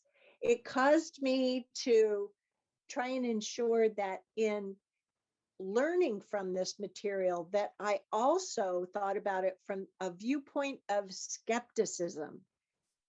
So towards that end, I'm wondering, given the scope of this, particularly as represented on page 6 and page 2, page 6 and page 10, could you tell us how you would answer the fact or the question, how can you provide actionable recommendations if it is beyond your scope to analyze overall trends in relationship to the nature and frequency of use of force? So that's a great question, Chair. Thank you for that. To be clear, and this is a nuanced distinction, but I think it's an important one. We looked carefully at all the Sheriff's Office statistics on use of force. We looked back 5 years on the use of force reports, and particular thanks to the Sheriff's Office for giving us updates in real time for the 2021 report so we could finish this report on time. What we did not want to do is take limited money and rerun all the numbers and go back and spend hours poring over reports and looking for either correcting or affirming those 5 years of data. So we did look at the data. And based on a review of what the Sheriff's Office collects and reports, we did not see any red flags. To the second part of your question, I think that based on everything we collected, hundreds of documents, community interviews, agency interviews, we were able to get both an evidence base as well as an intuitive feel for what goes on in the Sheriff's Office. And I stand by the recommendations. I think they're actionable, and I don't think the recommendations would have been stronger if you'd given us another $100,000 to rerun all the Sheriff's Office numbers on use of force. I don't think that would have changed the outcome. I recognize there will be skeptics, and Chair, I really appreciate your kind words about the readability of the report, because we write it so that it appeals to a diverse audience. We want it to be readable by a deputy, by a high school citizen, or by a high school senior, by someone whose first language may not be English. We want it to be readable. We want it to be accessible. And we've also put language throughout the report meant to both affirm and challenge different positions. So we've put some things in there where we know line deputies are going to be rankled. They're going to say, well, wait a minute. Come on, Sheriff. Why did they put this in the report? Right? We're pushing back on the line deputies and saying, hey, folks, it's 2022. It's time to change culture. And to be honest, we also put things in there meant to educate the community and say, look, I know we all wish the world were perfect. We all have utopian dreams, but guess what? Use of force is not going to vanish from policing. The police are going to have to hurt people sometimes, just like in medicine. Yeah, We all want to go to but the hard part I'm preparing for. Yes. Really, this isn't my view, but I'm trying to be prepared for different viewpoints. Is there are places in your report where you're clear that your scope did not include practices, and in a few places where it does say you look at practices. And so there's a little bit of a mixed message there. So that's what I'm struggling with. So, So, Chair, I want to be sure I understand your question. So we did look at practice. I think what you're saying is that it was outside our mandate to look at individual events. and as you have verbally articulated that, yes, Right. but in a couple of places you said, and not practices in specific instances or in fields. So I just want to highlight that as something that I saw that others may have a question about as you move forward, for example, with the workshop. Right. That's all. Right. No, I appreciate that. Yeah, because I don't have an answer, a good, consistent answer for that. No, I hear you. Thank you for the point, Chair. Another one of the questions that I had as I started to read the report, you answered for very well, both in the report as well as in the presentation, talking about a culture of necessity versus not merely of permissibility. And I really appreciated that teaching moment for all of us. And I think that's one that we need to make sure is conveyed moving forward. So I just have a few quick comments, and this is the biggest one. You paid a huge compliment to our leadership and personnel in the sheriff's office, especially our deputies. I hope that they see very clearly on page 13, the bottom paragraph, the huge compliment that you paid. And I hope they hear it, they see it, and they know it. And I leave it to all of the team to check that out. It's a small reference, but I believe it speaks volumes. And my last question is really one where I'm hoping you can help clarify for us. How do you view the Board of Commissioners in our role through all of this? Partner, stakeholder, or whatnot? So I certainly don't want to pretend to a knowledge of the political intricacies of Washington County that I don't have. At the same time,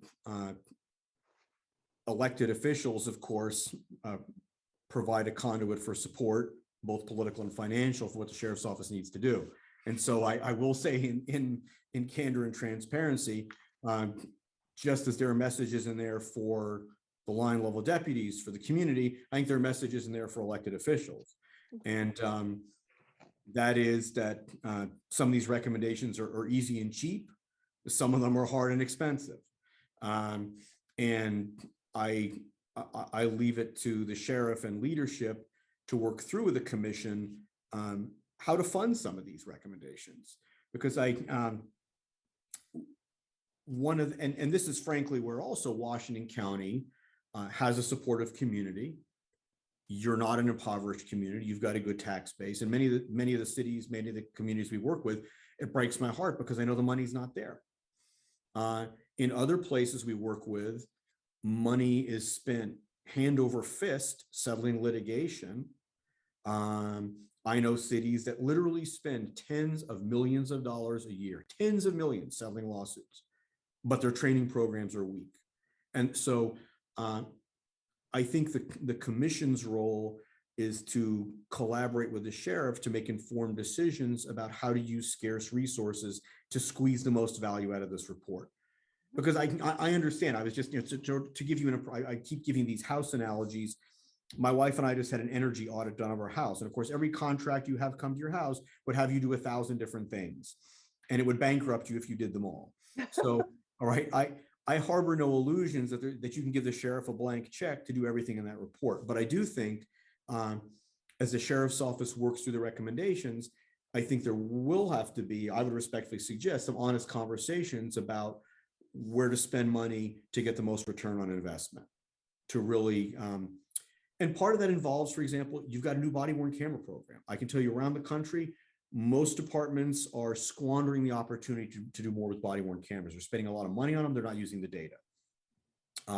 Things like better and more equipment. We have a recommendation in there to deploy more less lethal tools to the field to try to reduce the possibility of having to shoot someone unnecessarily, something like that. But I think this, if the future conversations or anything like this, I think the county's in good shape. Denise, you probably have some thoughts above and beyond what I've said. I completely agree with you, Jonathan. I'd also push you all are members of the community. So in that respect, providing your input, you're representing folks in your community as well. So being their voice when you can be will also be important to the process. So. Yeah, and Chair, just a quick footnote I would add. You've got a great sheriff's office, right? No law enforcement agency is perfect, right? If there was, I'd be unemployed if law enforcement agencies couldn't be improved. But I would say, I think it could redound to the county's political benefit to talk about the success of this report, and also to look at some of the recommendations, right? Because you've got, so some of the recommendations are aspirational. This is back to the 71. And this is why we said don't correlate the number of recommendations to the health of the organization. You've got a state-of-the-art training center that is the envy. Track from Chicago, second largest department in the country. He was drooling over your training facility, the likes of which Chicago has nothing, even though they have 14,000 officers. So there are recommendations in there about building partnerships with industry, with the academic world, turning that training center into a center of excellence.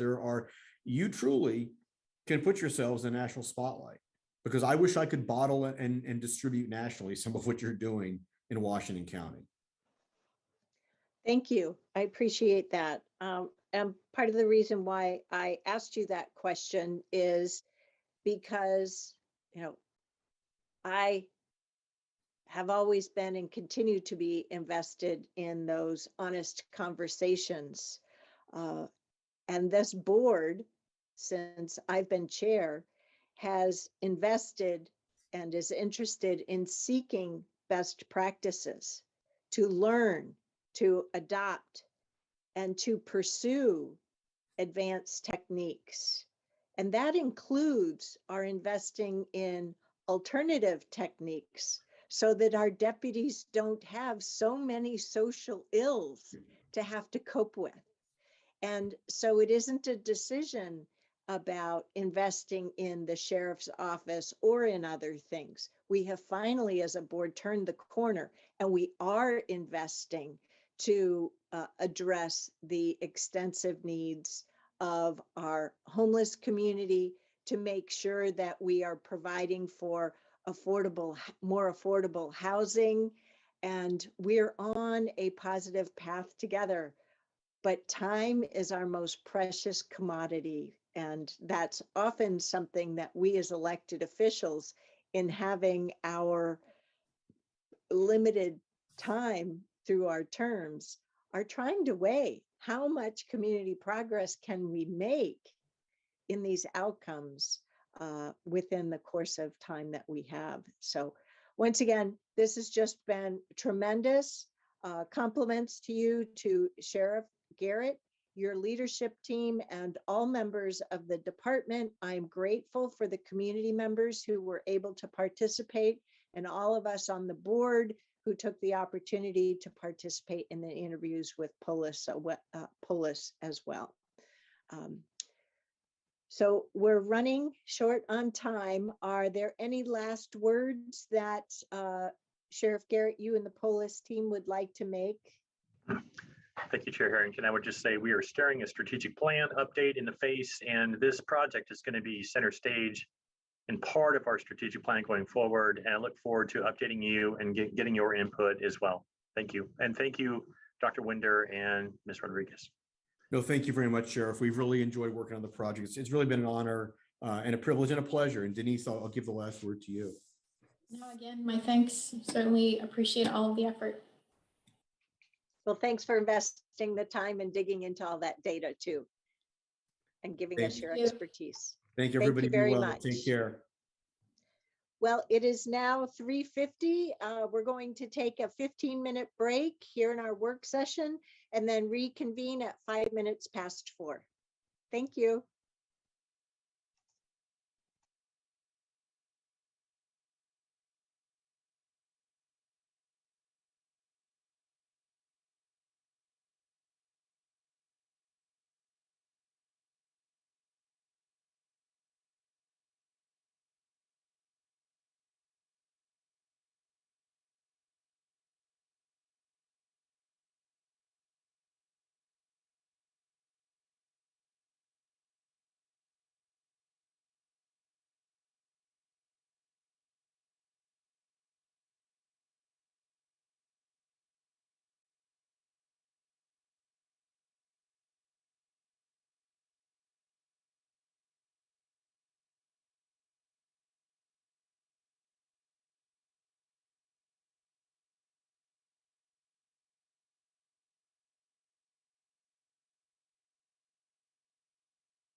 Okay, folks, we are back.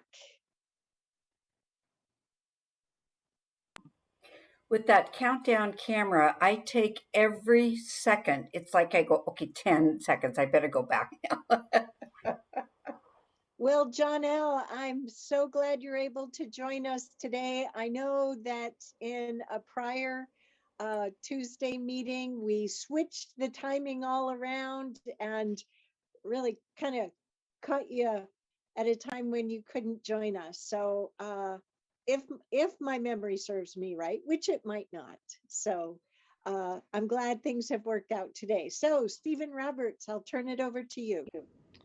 Thank you, Madam Chair and Commissioners. We are back to talk with you again about MSTIP 2328 funding allocation update. And as you know, we'll be hitting you up with a series of briefings as we go through the process. And we have multiple processes at different stages of the of completion, if you will, as we're moving through this. And so our topic today will be really focusing on evaluation metrics for projects. And so today we're just introducing the topic, letting you know a little bit of work that has been done so far, input we've received from the Washington County Coordinating Committee, looking for your input. And then importantly, we also want to let you know that because this is really the first time that we've asked our community to help us inform this part of the process, to really think about what's important to the community in the transportation system to help shape those evaluation metrics.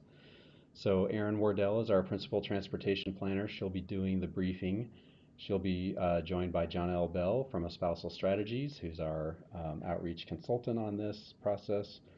And then myself and Chris Steffenbach, our senior policy analyst, are all available to answer questions afterward. So with that, I'll turn it over to Erin. Thank you, Stephen. Erin, sorry to interrupt you. I just want to let everyone know I'm online. I'm just off camera. I'm having some technical difficulties. Sorry about that, Erin. Go ahead. No problem. Thank you. Next slide, please. So as Stephen gave an introduction to, today we are talking about the development of evaluation metrics to help inform this funding allocation of the MSTIP program. So for today's presentation, we'll be reviewing the desired outcomes that the board adopted as a part of the work program back in September, doing a process overview of how we're going to get there with the evaluation metrics, giving a status update on our ongoing community engagement. We have some pretty exciting things going on actually right now. We'll be reviewing the previous evaluation metrics that were used for the last cycle of MSTIP funding allocation, and then talking about some of the input we received from the WCCC at their last meeting, and then talking about next steps. Next slide. So in September, the board authorized our work program. And as a part of that, you established that the candidate project should meet a set of desired outcomes. And those outcomes were equity, safety, economic vitality, livability, and natural environment. So our job now is to start thinking about how we can measure those outcomes so that when the projects are submitted as potential MSTIP candidates, we can compare them to each other and then help you to prioritize the projects based on how well they meet these outcomes. Next slide. As a part of this new process for 23-28, we've changed two things in how we develop evaluation metrics. The first thing is that we convened a technical work group in order to expand our area of expertise and how we evaluate transportation projects. So we invited some outside partners who are not necessarily always involved in transportation and asked them to help us brainstorm and develop a possible list of evaluation metrics. And so that technical work group includes representatives from our public health department, Clean Water Services, as well as some of our consultants from Espousal Strategies who are helping us with equity and engagement. That technical work group's brainstorming exercise will then inform the development of draft outcomes that will be, or draft evaluation metrics that will be recommended by the TAC and the WCCC for the board's approval. We're also doing, as Stephen mentioned, this first phase of early community engagement. And this is new for this process, that we're doing an early phase of community engagement in order to find out from the community what's most important to them. The results of this early phase of community engagement will inform the recommended evaluation metrics that we bring back to the board next month or in early March. Next slide. And on this slide, I'm going to turn it over to John L. Bell to give us an update on our community engagement process. Great, thank you, Erin. Chair Harrington, members of the board. As Erin indicated, we are actually kicking off a lot of our engagement tonight, where we're having a listening session.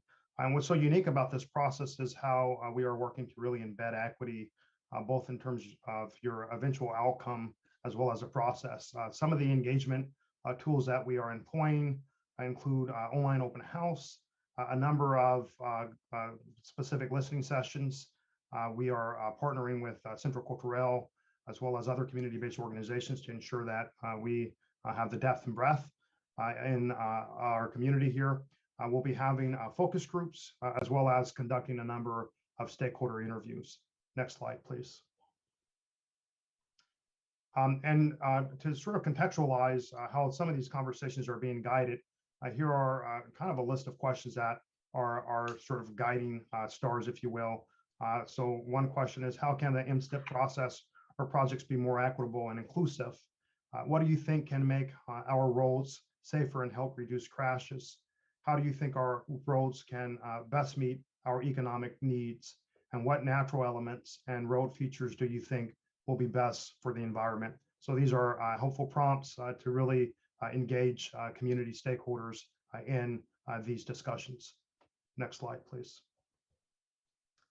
To note, we are working closely with the Office of Equity and Inclusion as well as the technical work group to develop a list of recommendations for evaluation matrix that both reflect the community input as well as connect to the board's adopted desired outcomes for your MSTIP 23 to 28 funding allocation. And so it's real kind of neat to see all of these pieces that you all have been leading kind of come together. Next slide, please. And Erin, I'm turning it back over to you. Thank you. Our first listening session, as John L. mentioned, is actually happening right now, and that listening session is being conducted in Spanish. And so our listening session tomorrow will be conducted in English. And I had an update a few hours ago that we had 36 people signed up for the listening session today. So we were pretty happy with that number for the very first of our events. We also have our online open house active right now. It will be open for a couple more weeks. We've had about 150 responses to our survey so far, and we're hoping to have that number go up as we go through this next phase of engagement and pushing it out. If you haven't taken the survey yet, please do that. So this slide talks about the previous evaluation metrics that we used for the last funding cycle. And I think the important takeaway here is just that we've always used evaluation metrics in order to evaluate the projects that are submitted. We always have more projects than we can possibly fund. And so we need a way to sift through them and prioritize what projects will be funded by MSTIP. So for MSTIP 3E, we used the various metrics that are listed here on the slide. And you can see it's a wide range of things that ended up being quite a large spreadsheet with bubbles filled out for how well staff thought that the projects met each of those metrics. And then that was used in order to cut back the big project list to a more manageable list that seemed to meet the program's intentions at the time. So this is something we've done before. What's different this time is that we're doing it in a very deliberate and very transparent fashion and involving more of our partners as we go through this journey. Next slide. So we've held 2 of the technical work groups to do that big brainstorming about what other things can we use to evaluate transportation projects. And this slide has a list of some of the new ideas that they brought to the table for us to consider as we develop these metrics. So this list is climate impacts. That's something that's really important to most practitioners these days in trying to think about ways that we can measure climate impacts. Facilitate increased active transportation options. We talked about how road projects can serve as a catalyst for future infrastructure improvements and to really achieve land use goals of cities. On the flip side, we also talked about how smaller projects can compete with larger projects, in that we didn't want only really large catalyst type projects to score well. There could be some smaller projects that could be very valuable to a community as well. And so we talked through some pros and cons there. We talked about localized project benefits versus measuring regional benefits and some of the challenges there. Really strong interest in the equity index that Espousal has helped us to develop for project evaluation and how we'll be using that equity index. We've actually had a lot of interest from our partners in being able to use that for their projects as well. So we're pretty excited to have that available now. We've talked about leverage and partnerships and how to evaluate whether or not a project is leveraging outside funds and therefore bringing in even more money to our community. And then we've talked about environmental justice and how to bring in some metrics to measure environmental justice as a part of this as well. So it's been a really interesting brainstorming exercise. And as the public engagement happens over the next couple of weeks, in about mid to late February, we'll be able to get back together and think about how what we've heard from the community can inform which of these we recommend moving forward with. Next slide. So we took this presentation to the County Coordinating Committee on January 10th and asked them for their input as far as what we should think about moving forward with the evaluation metrics. And this slide summarizes at a high level what we heard from that group. So there was a recommendation to include the word diversity when we're talking about equity and inclusion. There was discussion about focusing on gaps in our existing transportation system and how the MSTIP program can help us to fill in those gaps, which is something we've heard from the board as well in having these conversations. We heard to consider traffic volumes and congestion as a part of the evaluation metrics. A suggestion to make sure we engage with business groups and the chambers of commerce. And that's something that we have done. We've offered briefings to all of these organizations. And if people request them, we're happy to do that. We've also been sending out links to the online open house to all of our traditional stakeholders for them to be involved that way. We heard some of that same feedback about how not every project has to be a catalyst. We want to make sure that smaller projects can still compete. Those may be some of the projects that we choose. We heard to consider how the funds get allocated throughout the county and how we can really meet the needs in some of our underserved communities in doing this evaluation as well. We heard continued support for our work with city staff and to make sure to use the input we're receiving from city staff. And we certainly intend to do that as we go through this process. And then a suggestion to make sure we're including the word multimodal when we're talking about our transportation system to make sure that we're emphasizing that we're building a multimodal system. Next slide. So I'm going to pause on this slide. Does the board have ideas for other metrics or anything else that we should consider as we think about how to measure our transportation projects to compare them to our desired outcomes? And I don't want to make this like a pop quiz. If you don't have any ideas right off the top of your head, there will be opportunities to share this with us later as well. Is there a definition? Go ahead, Roy. Okay, thank you. Is there a definition of the word community? That is a good question. Maybe John L. would tackle that one. I'm not sure if we have one in our equity framework. That's a great question, Commissioner. I think the way in which we are envisioning community, and of course, this is not necessarily defined as anyone, I think, living and working in Washington County is generally how we've been interpreting community. Can I follow up on that? Thank you, Janelle and Aaron. I've always been stumped by how we define community because I define it like you just did, but that doesn't get into districts. And we all know that we become a little bit parochial, not too much, but a little bit parochial in terms of how dollars are dispersed. And that was one of your comments between the 4 districts. And of course, the chair has all 4 of them. When you define community, I don't know quite how you're going to do that. And so my suggestion, and this isn't not trying to stump anybody either, but might be good at some point to understand what that means. So I like following rules, but I like to know what they mean. Thanks, that's all. Thank you.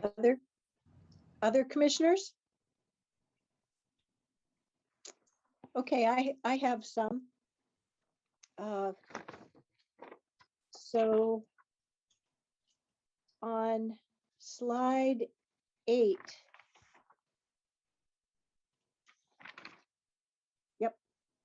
Slide 8, which is the evaluation metrics previously. One of the things that I don't see there is completeness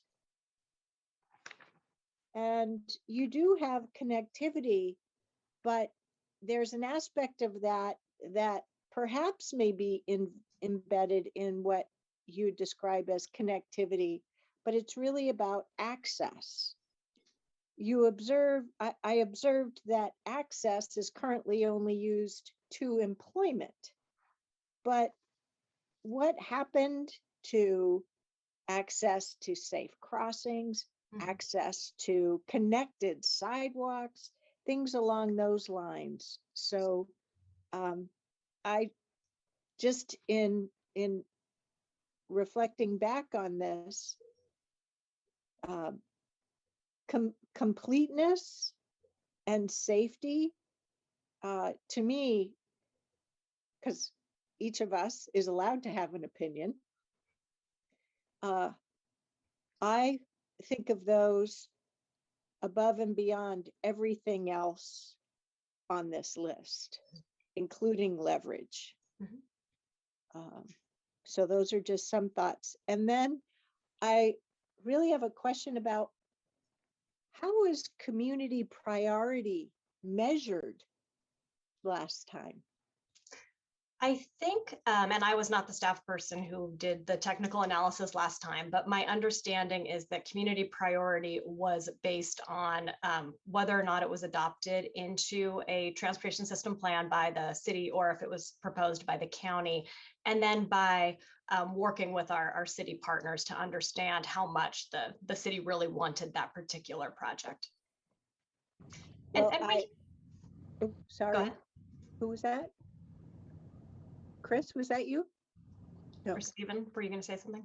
Well, yeah, Aaron was going to say something. I was just going to add too. I think part of that element was also engaging with the cities, and of course our own knowledge about how much engagement had been held with community around various potential projects too. So having some sense of where the community had a priority for a particular project, and as well as the elected officials in that jurisdiction. It's kind of what I guessed, but I think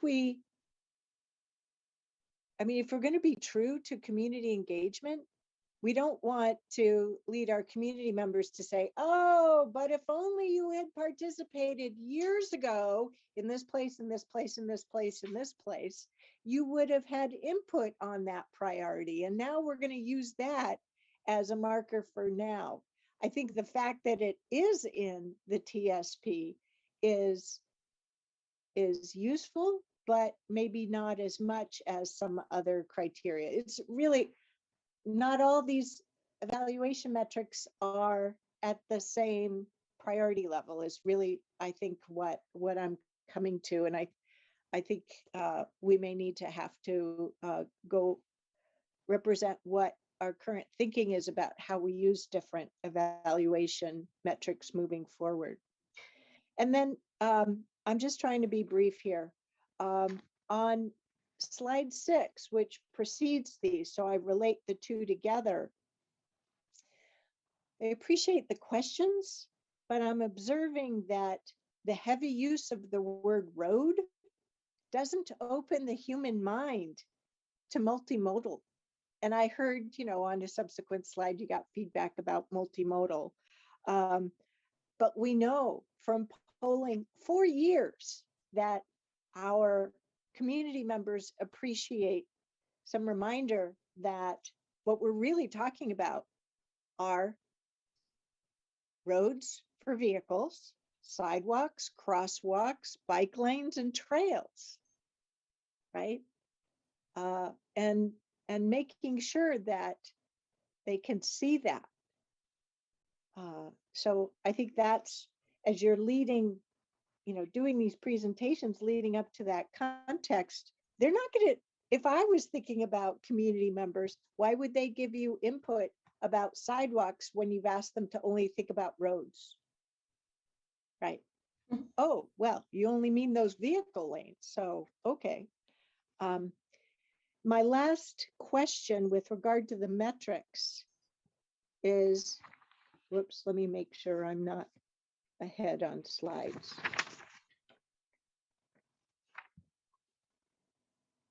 Yes, was on the previous, on slide 10, before you asked us about other metrics. Recommendation to include word diversity along with equity and inclusion. So my question is, what does diversity mean in a transportation context? John L. and I actually had a conversation about this yesterday because I ran this feedback past him and asked about that. And so I actually had flagged that that might be something we wanted to talk about. So John L., do you want to talk a little bit about what we discussed? Yeah, and in this context, Chair Harrington, I actually don't think diversity applies, because what we're really talking about is equitable outcomes and equitable access.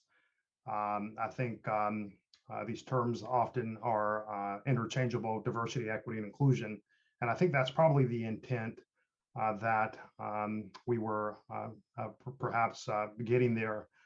But as we know, we can have a very diverse county, and we do have a diverse county, but it's not necessarily resulting in equitable access to transportation infrastructure. And so again, part of our focus is to figure out how do we ensure the process results in more equitable access to the infrastructure. Thank you. That was all my comments. So we've all five had the opportunity to answer your question on page 11. Thank you. And I do want to emphasize again that the list of evaluation metrics that we used from 3E is here, just to share that we've done this before. And we did use that as a jumping off point for the brainstorming, but those aren't necessarily what we're going to bring back to you once we're done with this round of engagement. And I do think that this conversation about prioritization of those metrics, and should some of them be elevated above others, will be really informative at your March meeting when we dig into this a little bit more. So we're looking forward to having those conversations.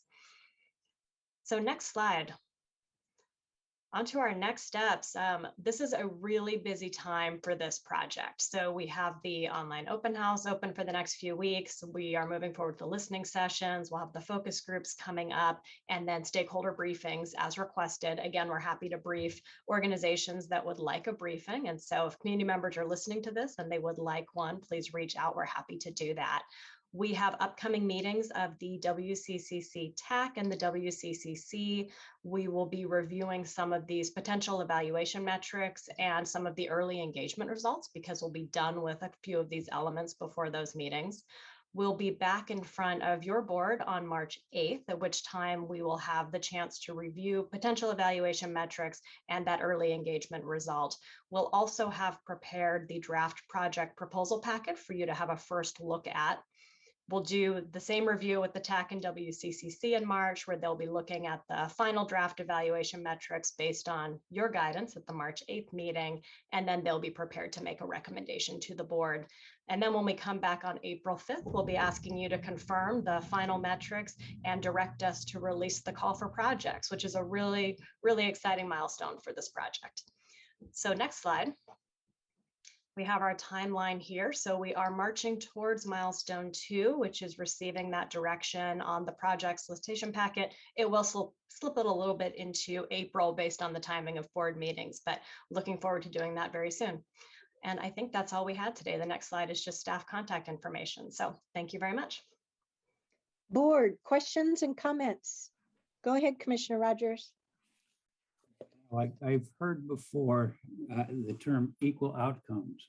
I'm trying to understand that in context to a transportation system. What does that mean in your mind, and how is that defined in this process? Well, I think what we're talking about are equitable outcomes. And so using our equity framework that we've worked towards on this project to inform the engagement that we do for the project, and then using that community engagement to guide how we go through the process. So I think that results in selected projects meeting those community goals and resulting in our equitable outcomes. Okay, just to follow up real quickly, is that so? Will you include that definition? Is that what we're going to mean? We all get lost in terms, and it just, if that's what you're saying, okay. We have in the equity framework, which we reviewed 2 weeks ago, had definitions of equity and some of these other elements that we're working towards. but you didn't define equitable outcome. I'm only, my friend John L., I know he's doing work for Oregon Transportation Commission and a lot of folks, so I'm trying to get the context that he's thinking in his mind. Sure. Well, yeah, thank you, Commissioner Rogers. And the basis by which is sort of guiding our work is the board's equity resolution, which has, as we'll all recall, very specific definitions relative to how the county defines equity. So that becomes our foundation. In terms of equitable outcomes, I think that will be a decision that this board will ultimately make relative to the project list. What we have developed as part of our work is an equity framework to kind of help us parse through reams of data. We know, for example, where your minority populations reside within the county relative to infrastructure, where your populations with persons with disabilities reside. And so part of the framework is to help us synthesize that information. So as we are going through a process by which we're looking at projects, you'll have an equity score, if you will, that will tell you whether or not some of these investments will meet a higher equitable outcome versus not. And so it's how do you really employ the data relative to the populations of focus that the equity resolution has indicated, whether or not that's matching up where your investments are being had.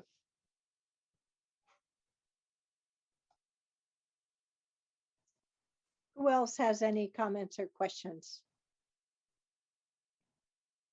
Okay, seeing none, I'll close with sweep then. I really appreciate the timeline of this project. The milestones are important, and I appreciate all the sequencing that you're doing with the engagement. Thank you for all of the engagement that you're doing. You've really taken us to a new level in who we're engaging with, how we're engaging across our community, including city councils. In discussions with Ms. Angie, understanding the pressure that all of our employees are under with COVID disruptions, not only in our work environment, but our family environment. I just want to reiterate from my perspective that what's important to me is the milestones, not the set timing of the milestones.